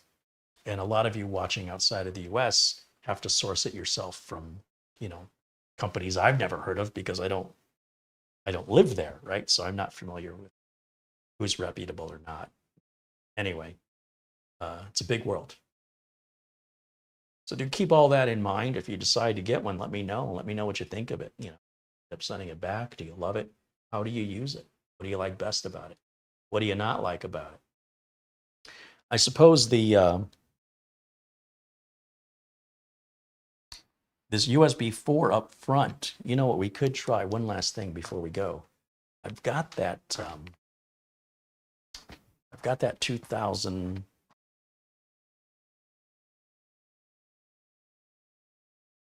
what's it called? 2000 megabyte per second move speed external SSD. And I'm always curious to find a machine that will support the 2000 megabytes per second speed. Most machines are going to get 1000 through the USB port. So every once in a while, I find a machine I can get 2000. Thunderbolt 4, you could get 3000 megabytes, but not from this. This only goes up to 2000. So in theory, well, here's the thing. Even though this supports USB 4, it likely will only do 1000. The only way we get 2000 is we have to have USB 3.2 Gen 2 by 2. That by 2 is like a doubler. That's not available on USB 4. It's only available with USB 3.2 Gen 2 by 2. So with USB 4, when we have Thunderbolt 4, then we're also compatible with Thunderbolt. They use the same Type-C interface. So if this were Thunderbolt 4, then we could go 3000 megabytes per second, but this is not. So I suspect we're only going to do 1000, even though this is USB 4 and it can go much, much faster. The chipset that this is designed with is likely just USB 3.2 Gen 2 by 2 is the only way you're going to get to 2000 on this. So on the systems I built, the ASRock systems, they have one USB 3.2 Gen 2 by 2 port, and that's the external 3.1 header off the motherboard to the front of the case. So if your case doesn't have a Type-C port, all the USB ports built onto that motherboard are just regular USB 3 or 3.2, but not Gen 2 by 2. They've made the USB, the committee for USB has screwed up the whole thing. Like, it's so confusing. All right, let's go to, let's go back to the HDMI input here. Let me go full screen. Do I have Crystal Disk Mark on here? Yes, I do. Let's bring this up. The good news is I have a Thunderbolt drive coming, and this will be a good machine I can test it on. Let's choose the D. That's our external SSD. And let's just do the two top tests, the sequential read and the sequential write. In fact, if the read comes up at 1000, I know the write will also come up at 1000. So this should be pretty quick. We're going to know our answer relatively fast. Yeah, that's exactly as I suspected. Not that 1000 megabytes per second is anything to shake a stick at. I mean, you know, that's still pretty fast. But with Gen 2 by 2, we double that. And with Thunderbolt 4, USB 4, we would then triple it, be at 3000, just so you know. So having that Thunderbolt 4 port can be pretty handy if you're somebody who puts a lot of emphasis on data transfer rates. If you're moving a lot of big files regularly, consistently.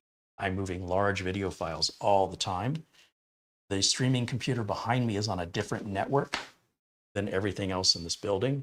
So if I want to edit a video, I have to edit it on a machine in the back, copy it to a flash drive like this external SSD, and then plug it in over here and copy it so that it can be on this network. If I even were to put this on the same network, it would take a while to transfer files that big over the network, especially because the machine in the back is wireless, and that's going to make it run even slower. So this is my sneaker net as I move data the old school way, using my feet. All right.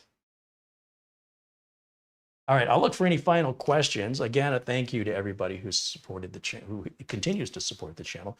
My thanks to the members. I want to give a shout out to our friends over at Acronis. Acronis is the software that I use for copying, cloning, and imaging hard drives. I've been using it for over a decade in my business, and I'm just very happy to partner up with them to have them support us. There's 30% off any Acronis product you want to buy. Use our links in our video note. We're going to keep that throughout all of 2024. So if it's not something you want to buy today, don't feel any pressure. Wait until you have the money. It'll still be on sale. Our coupon code is valid all year. Also, it's a free trial. So download it for free. No credit card required. If you've never used it, evaluate it yourself. I think you'll agree. It's a great piece of software. If I'm wrong, if you don't agree, don't buy it. I'm not twisting your arm. I'm just telling you it's a good piece of software and I can get you a better deal on it. It's already a good deal. get you a better deal. Same with our friends over at Instant House Call. That is the remote software I use. When customers call me and I need to connect remotely, I'm using Instant House Call. It's a free trial. There's a discount for you guys. We've been working with Instant House Call for, geez, it's got to be at least 10 years. They're not going anywhere. You know what I mean? Like, we're not some fly-by-night company. And we've had Corey Fruitman, the owner of Instant House Call, on numerous times. And you can go back through the video archive here and see those interviews and get more familiar with these products, including RoboForm, a great password manager that never gets the credit it deserves. I live by RoboForm. My RoboForm is critically important to me, and I've used it for well over 15 years. And all this stuff is very inexpensive. That's the other thing.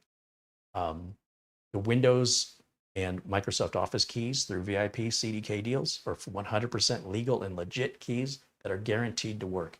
Anytime that I work with I hate to use the word sponsor because they're not telling me what to say. They're products that I use in real life, and it's not even enough that I'm offering the product. It's that they have to give you, my audience, a discount.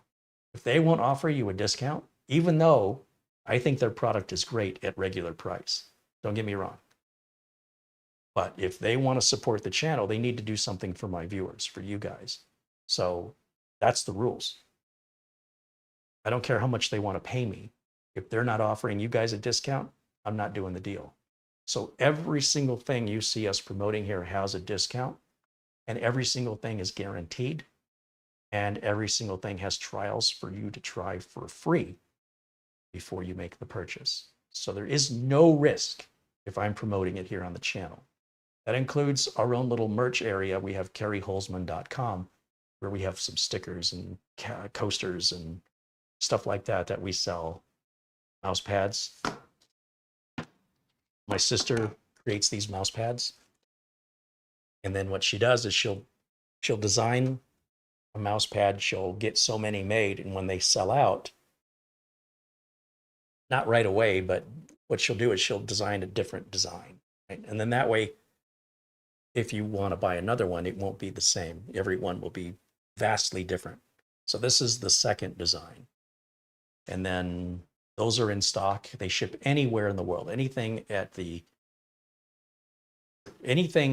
like RoboForm, Acronis, the Windows keys, Instant House Call, the merch, that's all worldwide availability. The only thing that I'm limited in is shipping computers to the US only. That's the only thing. Okay, one final look here in the chat room. Douglas Burchell said, are there any lighters coming up in the future? So my sister has made, she's got a like a laser engraving machine, and she hand etches these, right? And then the laser engraver then, I'm not exactly sure how it works, but it's based off of her design.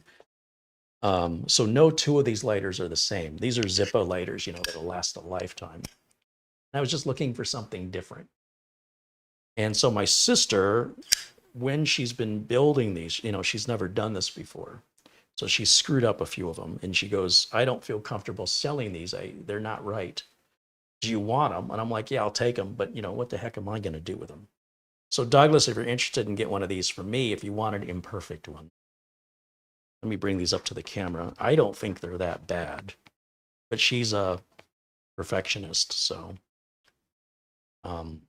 on this one, what's the problem with this one?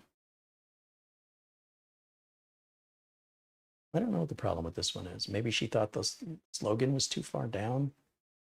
Got my signature etched into the top, and there's nothing else about it. And then this one, I think she made the logo, everything's too big. It's like oversized for the lighter. I don't think it looks bad though. I think she could have very easily sold these and kept her mouth shut. No one would have known they were imperfect. This one has my signature on the side. Right up there. Do they have flint? So there's no flint. You will have to, oh, that one's got a flint.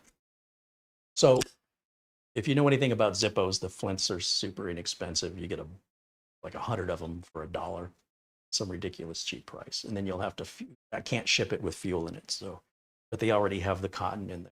So they're ready to be fueled up. Might have a flint, it might not have a flint. And they should last forever, right? I mean, they're Zippo lighters. There are people selling Zippo lighters on eBay from World War I. And then I think I had 2 other ones here. This kind of came from my own interest in that it's kind of where I got the idea. This is an ancient Zippo from Univac. Does anybody remember Univac? How cool is that? And this is the slim. The problem with these is the fuel just, if you don't use them, the fuel dries up real quick.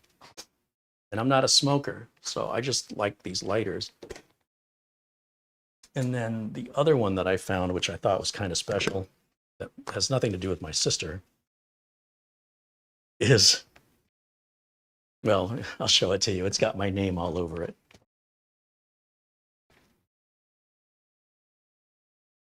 And these were sold by Zippo. If it'll focus, I'm going to focus.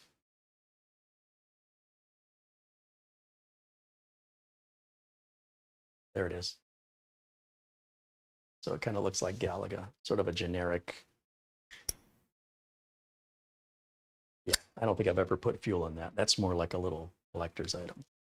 So I'm kind of a lighter collector, not much of one really. It's got to be pretty special or meaningful. It's not just going to be some random thing.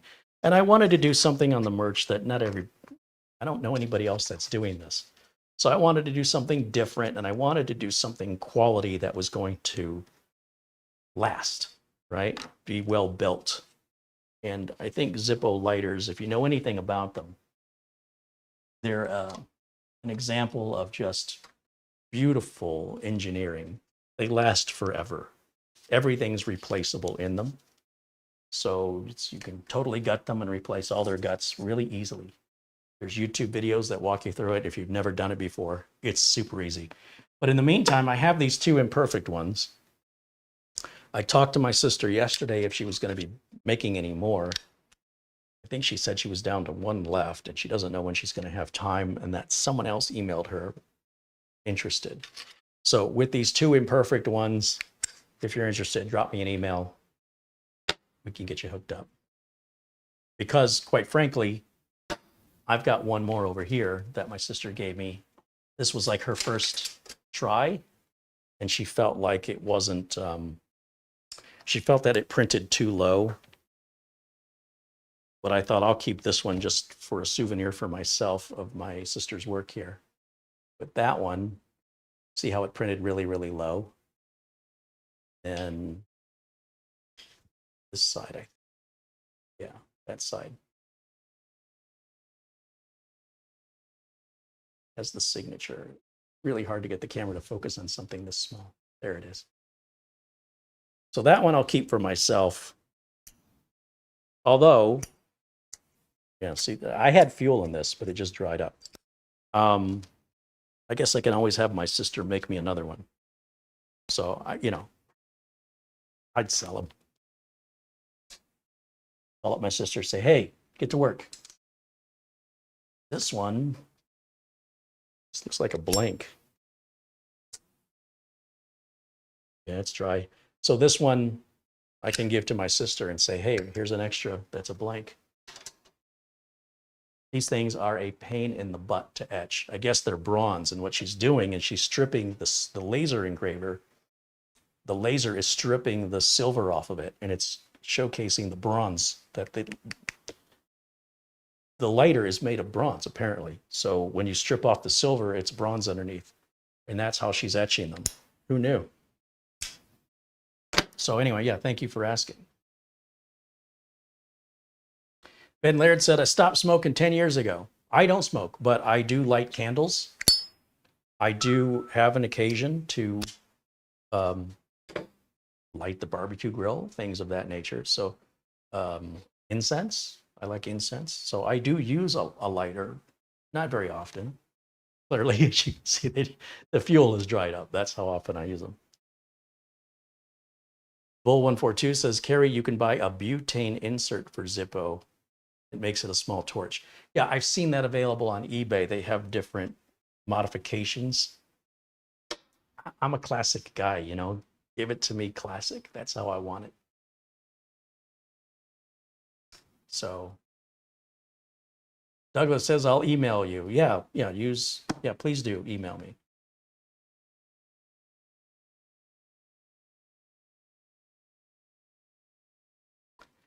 Joe Reichard says, the idea of not putting a USB port on a system baffles me. But it does have an SD card slot. Too bad there wasn't a USB adapter. What system is that?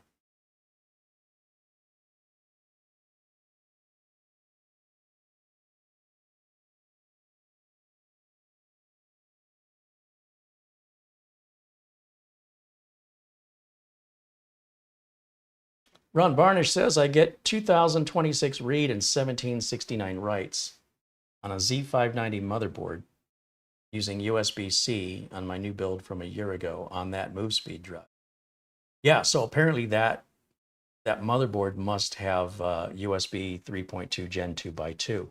The problem is USB 3.2 by 2 Gen 2 is not new, but manufacturers have been very slow to adopt it. I don't know why. So even finding motherboards today that have it, it's something I specifically have to seek out. Most boards, it seems to me, do not have it. But likely if you have a Z board, a board with a chipset that starts with Z, that's likely going to have it. Yeah. And 590 isn't that old. You know, you're just 2 generations back.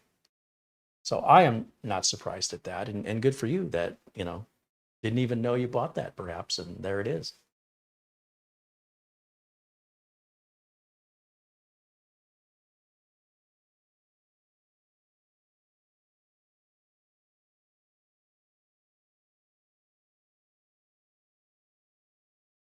Earl Palmater says, Carey, I've got a use case scenario here. I've got a backup NAS that's 3 hours away, and the PC at location is hardly on. Would you recommend a VPN between routers or a mini PC that's always on with no keyboard or monitor to access the NAS on a local network 3 hours away? Well, Earl, I don't like opening up the NAS to the world. That's just me personally. I'm not comfortable with it. I'm not comfortable potentially exposing my customers' network to the internet.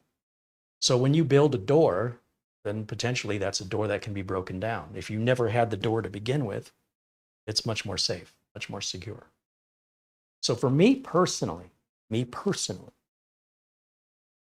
I would have a computer left on. Now, I wouldn't necessarily put a second computer in for that purpose. I would simply advise the customer, leave the computer on. It's pretty simple. And then they don't have to change anything. There's no fix, there's no expense. There's all you have to do is put something like Instant House Call on it and you're good to go. However, I do realize there are people that do set up like a VPN, like you say, or they might open the router essentially using like if it's Synology, they have a login service. And it's relatively secure, but it's still, you know, it's a door. It can be opened. I'd rather not have the door, but plenty of people do this. You know, our friend Mitch Morrison, he's got his router where he can log into it from his phone anywhere in the world. I can't do that with mine, nor can any of my clients. First of all, we don't need to. But, you know, if Mitch wants access to his music and his videos, he has it. He's his own Spotify. He's his own Netflix because he's done that. And he hasn't had any negative like impacts from that with regards to security, but he has had where the NAS has gone down or the power's gone out and it's not available, which you wouldn't have with Spotify or Netflix. But, you know, he's also not paying anything more. It's just all part of the NAS. So at the end of the day, it's really what you want to do. You're the one supporting it. If I was supporting it, I already told you what I would do, but that's how I do it for everybody. I wouldn't change it for this one client. And likewise, if you do this with other clients, do it the same way you do it for your other client. If this is the only client that needs this, then, I mean, you're just going to have to make that decision. You're going to have your preferences and I have mine. So, yeah, I don't know what else I can say about that, but thank you for the question. Ben Laird said, I always thought Thunderbolt was Mac. Oh, no. No, no, no, no, no. Oh, no. No. Thunderbolt is an Intel product. In Intel and Mac, no. So that's why you don't see a lot of Thunderbolt on AMD. You will see it from time to time. We have it right here, right now. But especially earlier Thunderbolt. AMD doesn't want to pay Intel a license, right? And for a while, Intel was providing CPUs for Apple to use in their machines. But no, Thunderbolt is an Intel product.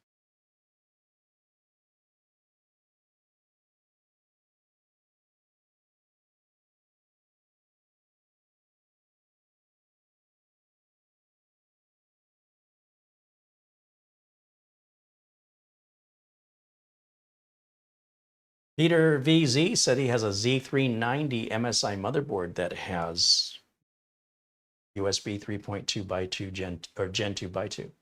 Like I said, it's not new. It's just very lightly implemented. So I'm not sure when it was implemented, but it was a few years ago. Because we're up to USB 4 now, and USB 4's been out over a year, maybe close to 2 years. And this was before that. It's just the idea of whether or not the computer manufacturer or the motherboard manufacturer, if they implement it. And usually if they implement it, you only get one, usually. So I don't know why that is.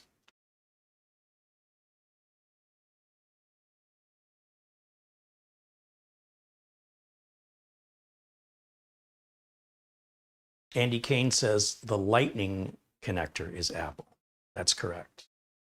And prior to Thunderbolt and Lightning, there was Firewire. And Peter VZ with a €1 contribution. Right on. Thank you, Peter. Peter, did you say you're in the Netherlands? Is that where you are? I forget where you're watching us from.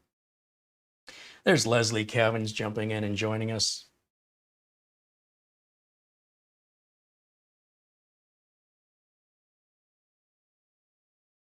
Dylan DC wants to know if anyone's used an NVMe drive as a portable storage drive. We've demoed here on the channel several enclosures for NVMe. If you just search my channel for NVMe enclosure, you can watch my reviews on those. They are not all built the same. If you want a USB 4 enclosure, they're over $100 for an empty enclosure. But there are NVMe docks as well as NVMe enclosures. And we've reviewed a few of them here. Personally, I would rather just buy something enclosed because of the potential heat issues you can have. And that thing is solid metal. That's a brick.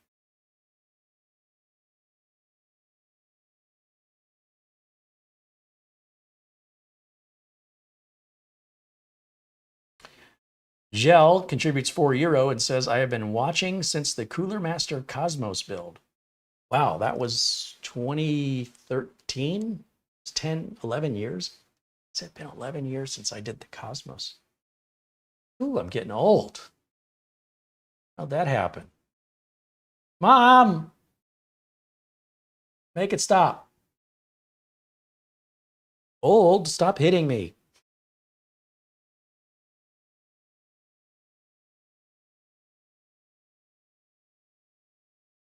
Gel with €5 said, greetings from Belgium.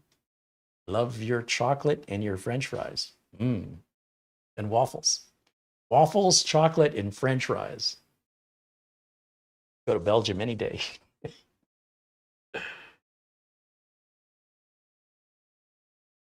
Matt says, Carey, submit your shows to PBS. I did look into some public broadcast channels in Glendale, and there's a little bit of a political game there. I don't know people. I'm not friends with anybody there. It's highly unlikely they would select me for the show, and not many people watch public broadcast anymore. Most people are on the internet these days. Regular television's dying, movies are dying, people are streaming, radio stations are going away. You can't even use an AM radio in a Tesla. And pretty much any electric car, it's not possible, at least not without a lot of heavy shielding, because the electric motors are on the same wavelength as AM radio. So no Tesla comes with an AM radio, or you would just hear noise. You would never get, so that's getting phased out. Not just because of Tesla, because of the future of EVs. It's just, it conflicts. And then when it comes to radio, you know, you can't rewind it. Kids today, they want to hear what they want to hear when they want to hear it, play it back, etc. You can't do that on the radio. So things like even XM Sirius satellite radio, that's dying. Everything that's not connected online is getting replaced for the convenience. So I feel like going back and doing a radio show today is a dying platform. You know, you missed the boat on that one. Same with TV. I kind of feel like that ship has sailed. We're long past that now. And I don't have any FCC regulations I have to obey here on YouTube. That's another. There's a freedom to it. And you know, if you're at a PBS or in a station, and I have done professional videos, you need a crew. And if your crew comes up short, it can make for a really bad day, I tell you. So I like having control of everything. And then when I screw up, it's my fault. Anytime I screw up, it's my fault. There's no one else to blame for it. And then I can beat myself up over it and, you know, scold myself to do better next time and, you know, hopefully get better and better at it. Let me just check the phone one last time. We're 12 minutes over when I intended to end the stream. I think I am caught up. $25 Amazon gift card comes in from Cowboy Rowdy. Hey, thank you, Cowboy Rowdy. So here's the good news. I'm going to be spending all your money so I can build this. You know, I showed you the 14900K. For that build, that's an MSI Meg, because that's on sale. MSI Meg was $200. That's a $550 motherboard. The Z690 MSI Meg is on sale at Amazon for $200. I never thought I could afford a Meg. They're always the most expensive boards. So for $200, you could get 3 for the price of 1. So I went ahead and I ordered 2. And then I thought, okay, well, now I got to get RAM, storage, processor, cooler, case, power supply. And I thought, well, I don't need to do all that today. So then money came in the other day, did some generous contributions that more or less covered half of the cost of the processor. So I paid for the other half on a credit card, and that arrived today. And then we still have RAM, storage, power supply, and case to go, which I haven't decided what I want to do. And this build is not scheduled. I don't have the motherboards yet. I'll probably have them by the end of this week. But what a steal. $200? I mean, I can't say no to that. And you know me, I need another computer. Like I need a hole in my head. But it's such a good deal. Granted, nothing else is a good deal. That CPU was not a good deal. But the MSI Meg Z690 Ace for $200 on Amazon? Are you kidding me? Yes, please. Mara says she thinks she's going to call the build Dragon's Breath because it's a beautiful motherboard. Is it still on sale? Let me take a quick look. I'm sure they're just trying to sell out whatever existing inventory they have. MSI Meg Z690. I've never shown the Megs or the Godlikes because they are profoundly expensive motherboards. You'll spend more for the board than on your processor. Well, good news for you guys if you're interested.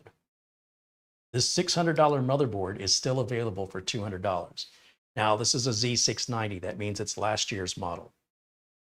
But it will take 12th, 13th, or 14th gen Intel processors. Any of those, any of the 12th, 13th, or 14th gen.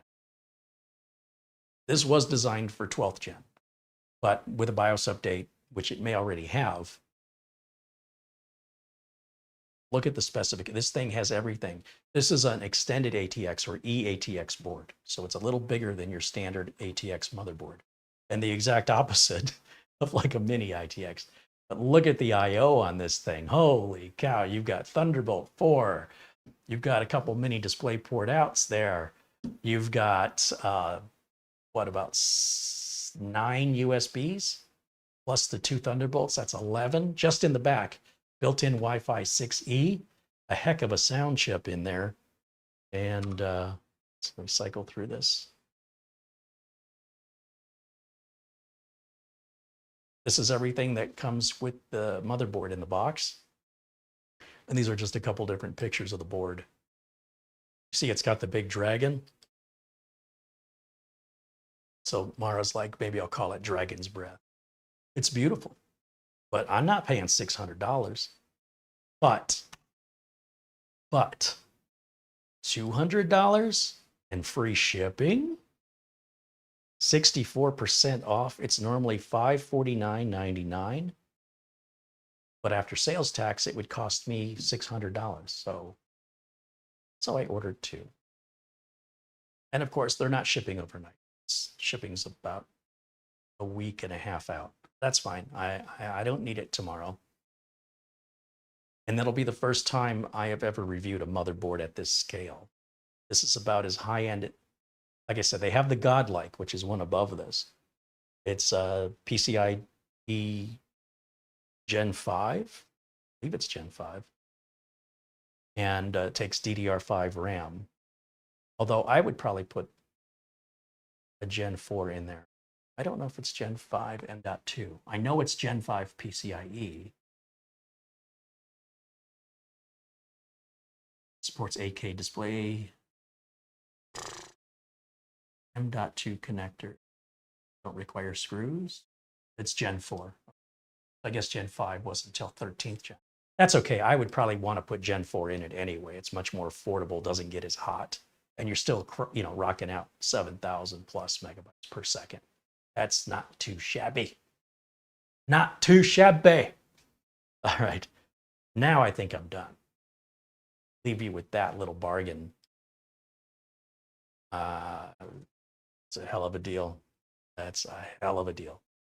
Planet Cryos with a $2 super chat says that MSI is not sold by Amazon or shipped by Amazon. Oh, didn't notice that. Let me take another look. Let's take one more look over there. Let's go back to the window capture mode. In stock.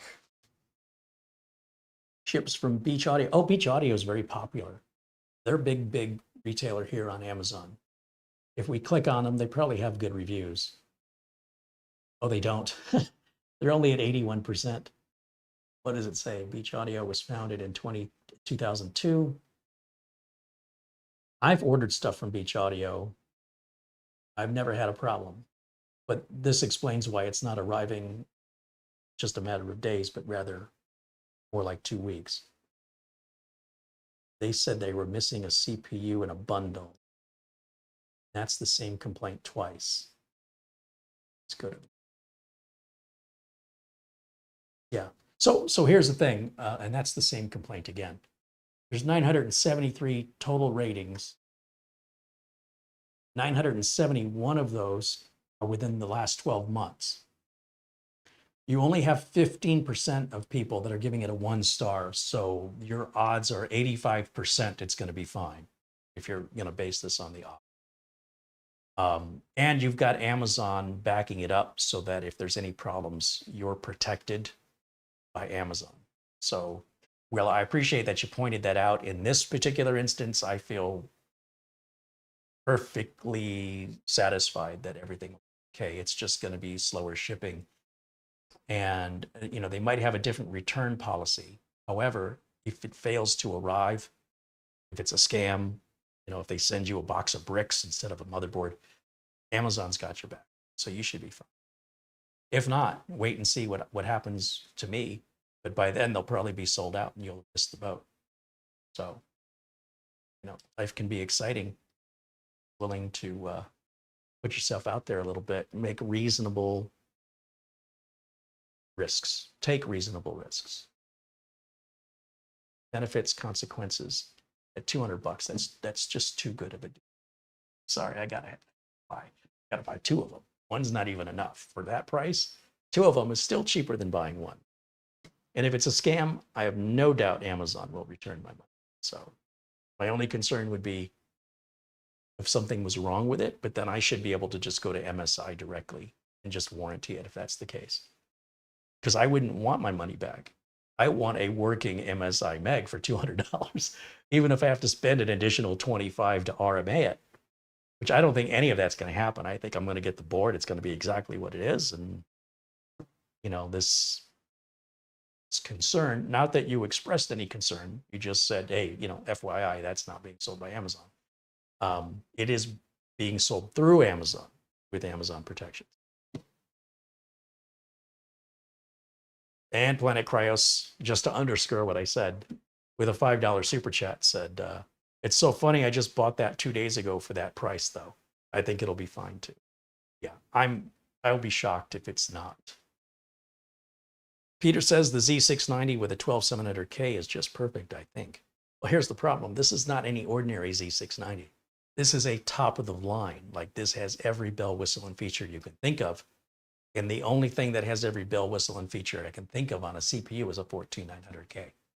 Anything less than that is not Meg worthy. I mean, what would be really sad is to buy this, $600 motherboard and then throw a $100 Celeron or put an i3 in it. Wah, wah. Talk about a parts mismatch. Certainly, there's a caliber of parts when you're at that super high end. Then everything in my mind has to be super high end. You've got to have a great case, great RAM, a great power supply, a great SSD. Otherwise, why bother? Don't buy a $600 motherboard if you're going to put a $400 CPU in it. That makes no sense to me. So that's just the way I see things. So we'll see who does their build first on Planet Cryos. Be sure and check out his YouTube channel. He's got a lot of great content over there. And Mara says, Dragon's Breath PC build, ultimate fantasy make. I don't know if I'd go that way. Planet Cryos with $2 said, Megalicious. Did you ever see the movie The Meg with Jason Statham? That is so stupid, but it's a fun time. You can't take it seriously. In The Meg 2, again, it's a fun time, but there's things they do that wouldn't be possible.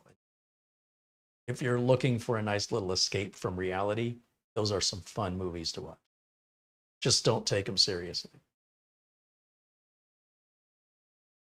Peter says he uses a 9700K with a Z390, but the 9900K is a little bit better. But yeah, I just build what I can. And that's all any of us can do. This is a 9900K S. That was my birthday build. It was, I went over and above what I would normally do and really just meant to be a showpiece, eye candy for the channel. Nothing wrong with it. It's a great processor. And I have many customers still rocking the 9700Ks I built for them, and they will likely be rocking those for the next 4 or 5 years before they will need replacement. So still they still sell the 9700K. You can still build one today. They're still relevant. So another 4 years minimum before I would consider upgrading those clients. Gary says I need to have a dragon-themed case. Well, there you go, Mara. Get to work. Find me a dragon-themed case. Mortant says, yes, Carey, I have seen both. Yeah, they're fun movies. The Meg. Matt says he watched both Megs. There's a series of books. I mean, if you really like it, those movies were adopted from from the Meg novel. And if you look here, just so you know, I think a lot of people didn't realize this. This gentleman here writes these books, and there's a number of them. What's his name? Never remember the guy's name.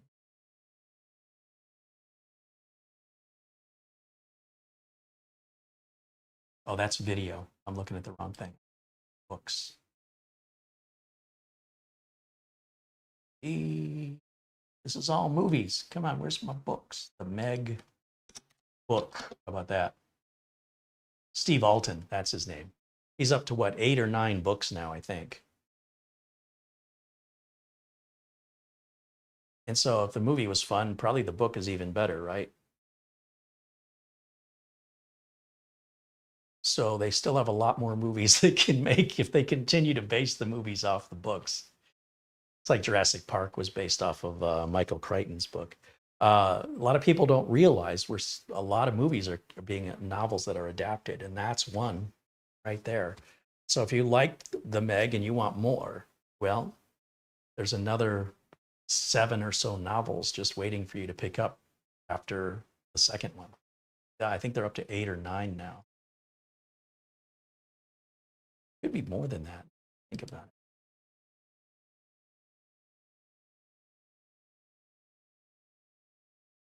Let's see if we click on the author's name. And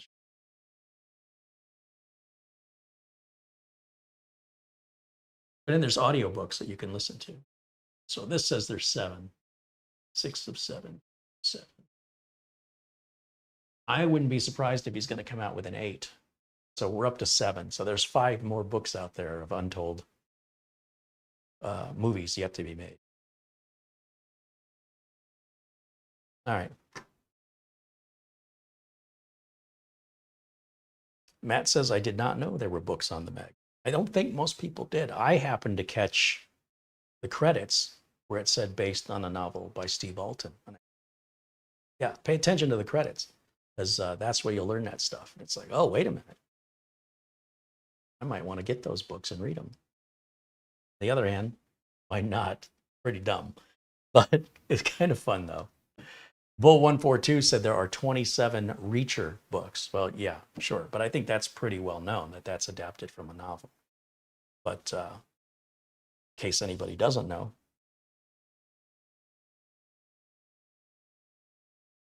Gregory Howard said he just bought one of those Megs.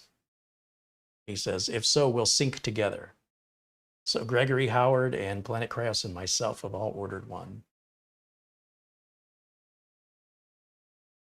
Shamim Kajvira says, thank you for this adrenaline. I just installed it. That's why I love this channel. The practicality and useful information for every day. So you've had an AMD system and never installed the adrenaline software? You're welcome. Probably find things are a bit snappier, a little quicker to respond now that you've got it. And then it should alert you anytime there's an update, but you can always bring it up and do a quick check. Because sometimes if it's a minor update, it may not let you know. And if you're like me and you always want the latest, even if it's minor, you'll have to inspect that yourself. Otherwise, if you don't, it will let you know when a major update comes out. You'll see it pop up and recommend the update. And it's very easy to install. It takes a few minutes. And the updates come out about every 2 to 3 months. All right, guys, that'll wrap it up for today. Thank you again for your support, your contributions. As always, shout out to all the members, all the friendly folks here in the chat room, member or not, to all the gift cards, the PayPal contributions. My sincerest thanks as we continue to try to piece together the next build after the next build. We already have everything ready for this Friday's build, Project Zero. And then the next build after that, I don't know when that will be scheduled. I have to gather the parts first. So that's what I'll be using the revenues for. And then again, if you see anything on the channel you want to buy, reach out to me. It might be for sale. Computers I can only ship within the United States. Thanks again to Mara for maintaining our chat and setting all these videos up with the thumbnails that she's made. Great thumbnail on today's video. And yeah, I don't know exactly what I'm going to do with this, but I really, really like it. I just think it's cool. The company says they'll sell it to me as an OEM, meaning I could brand these as CareyHolzman PCs and appear to be the manufacturer. They're like, reach out to us if you want to do that. Like, I don't think I'm going to get into that, but still, I am thinking about it. All right, that'll wrap it up for me for today. We will be back live again tomorrow, same time. We'll be at 1 o'clock Arizona time. That's going to be 12 p.m. Pacific, 3 p.m. Eastern. I hope you will join me. And we'll be reviewing a mini PC tomorrow and another mini PC on Thursday, along with the MSI Project Zero computer build on Friday, where our friend Mitch Morrison should be joining for that. So I hope I'll see you every day this week. Otherwise, I'm going to come get you. Gregory Howard with a $10 super chat said, I'm going to have to put this Meg in a case I've had for a year. It's a Thermaltake Level 20 GT motherboard sync ARGB EATX full tower gaming computer case. Yes. Yeah, you will need, for the Meg, it is an EATX motherboard. So bigger cases like the Be Quiets, they're not that uncommon. But you'll need to just pay attention on the case that it supports EATX, because the Meg is a little bit bigger than a standard ATX. All right, guys. Thanks for watching. Thanks for all the contributions. See you tomorrow. Bye for now.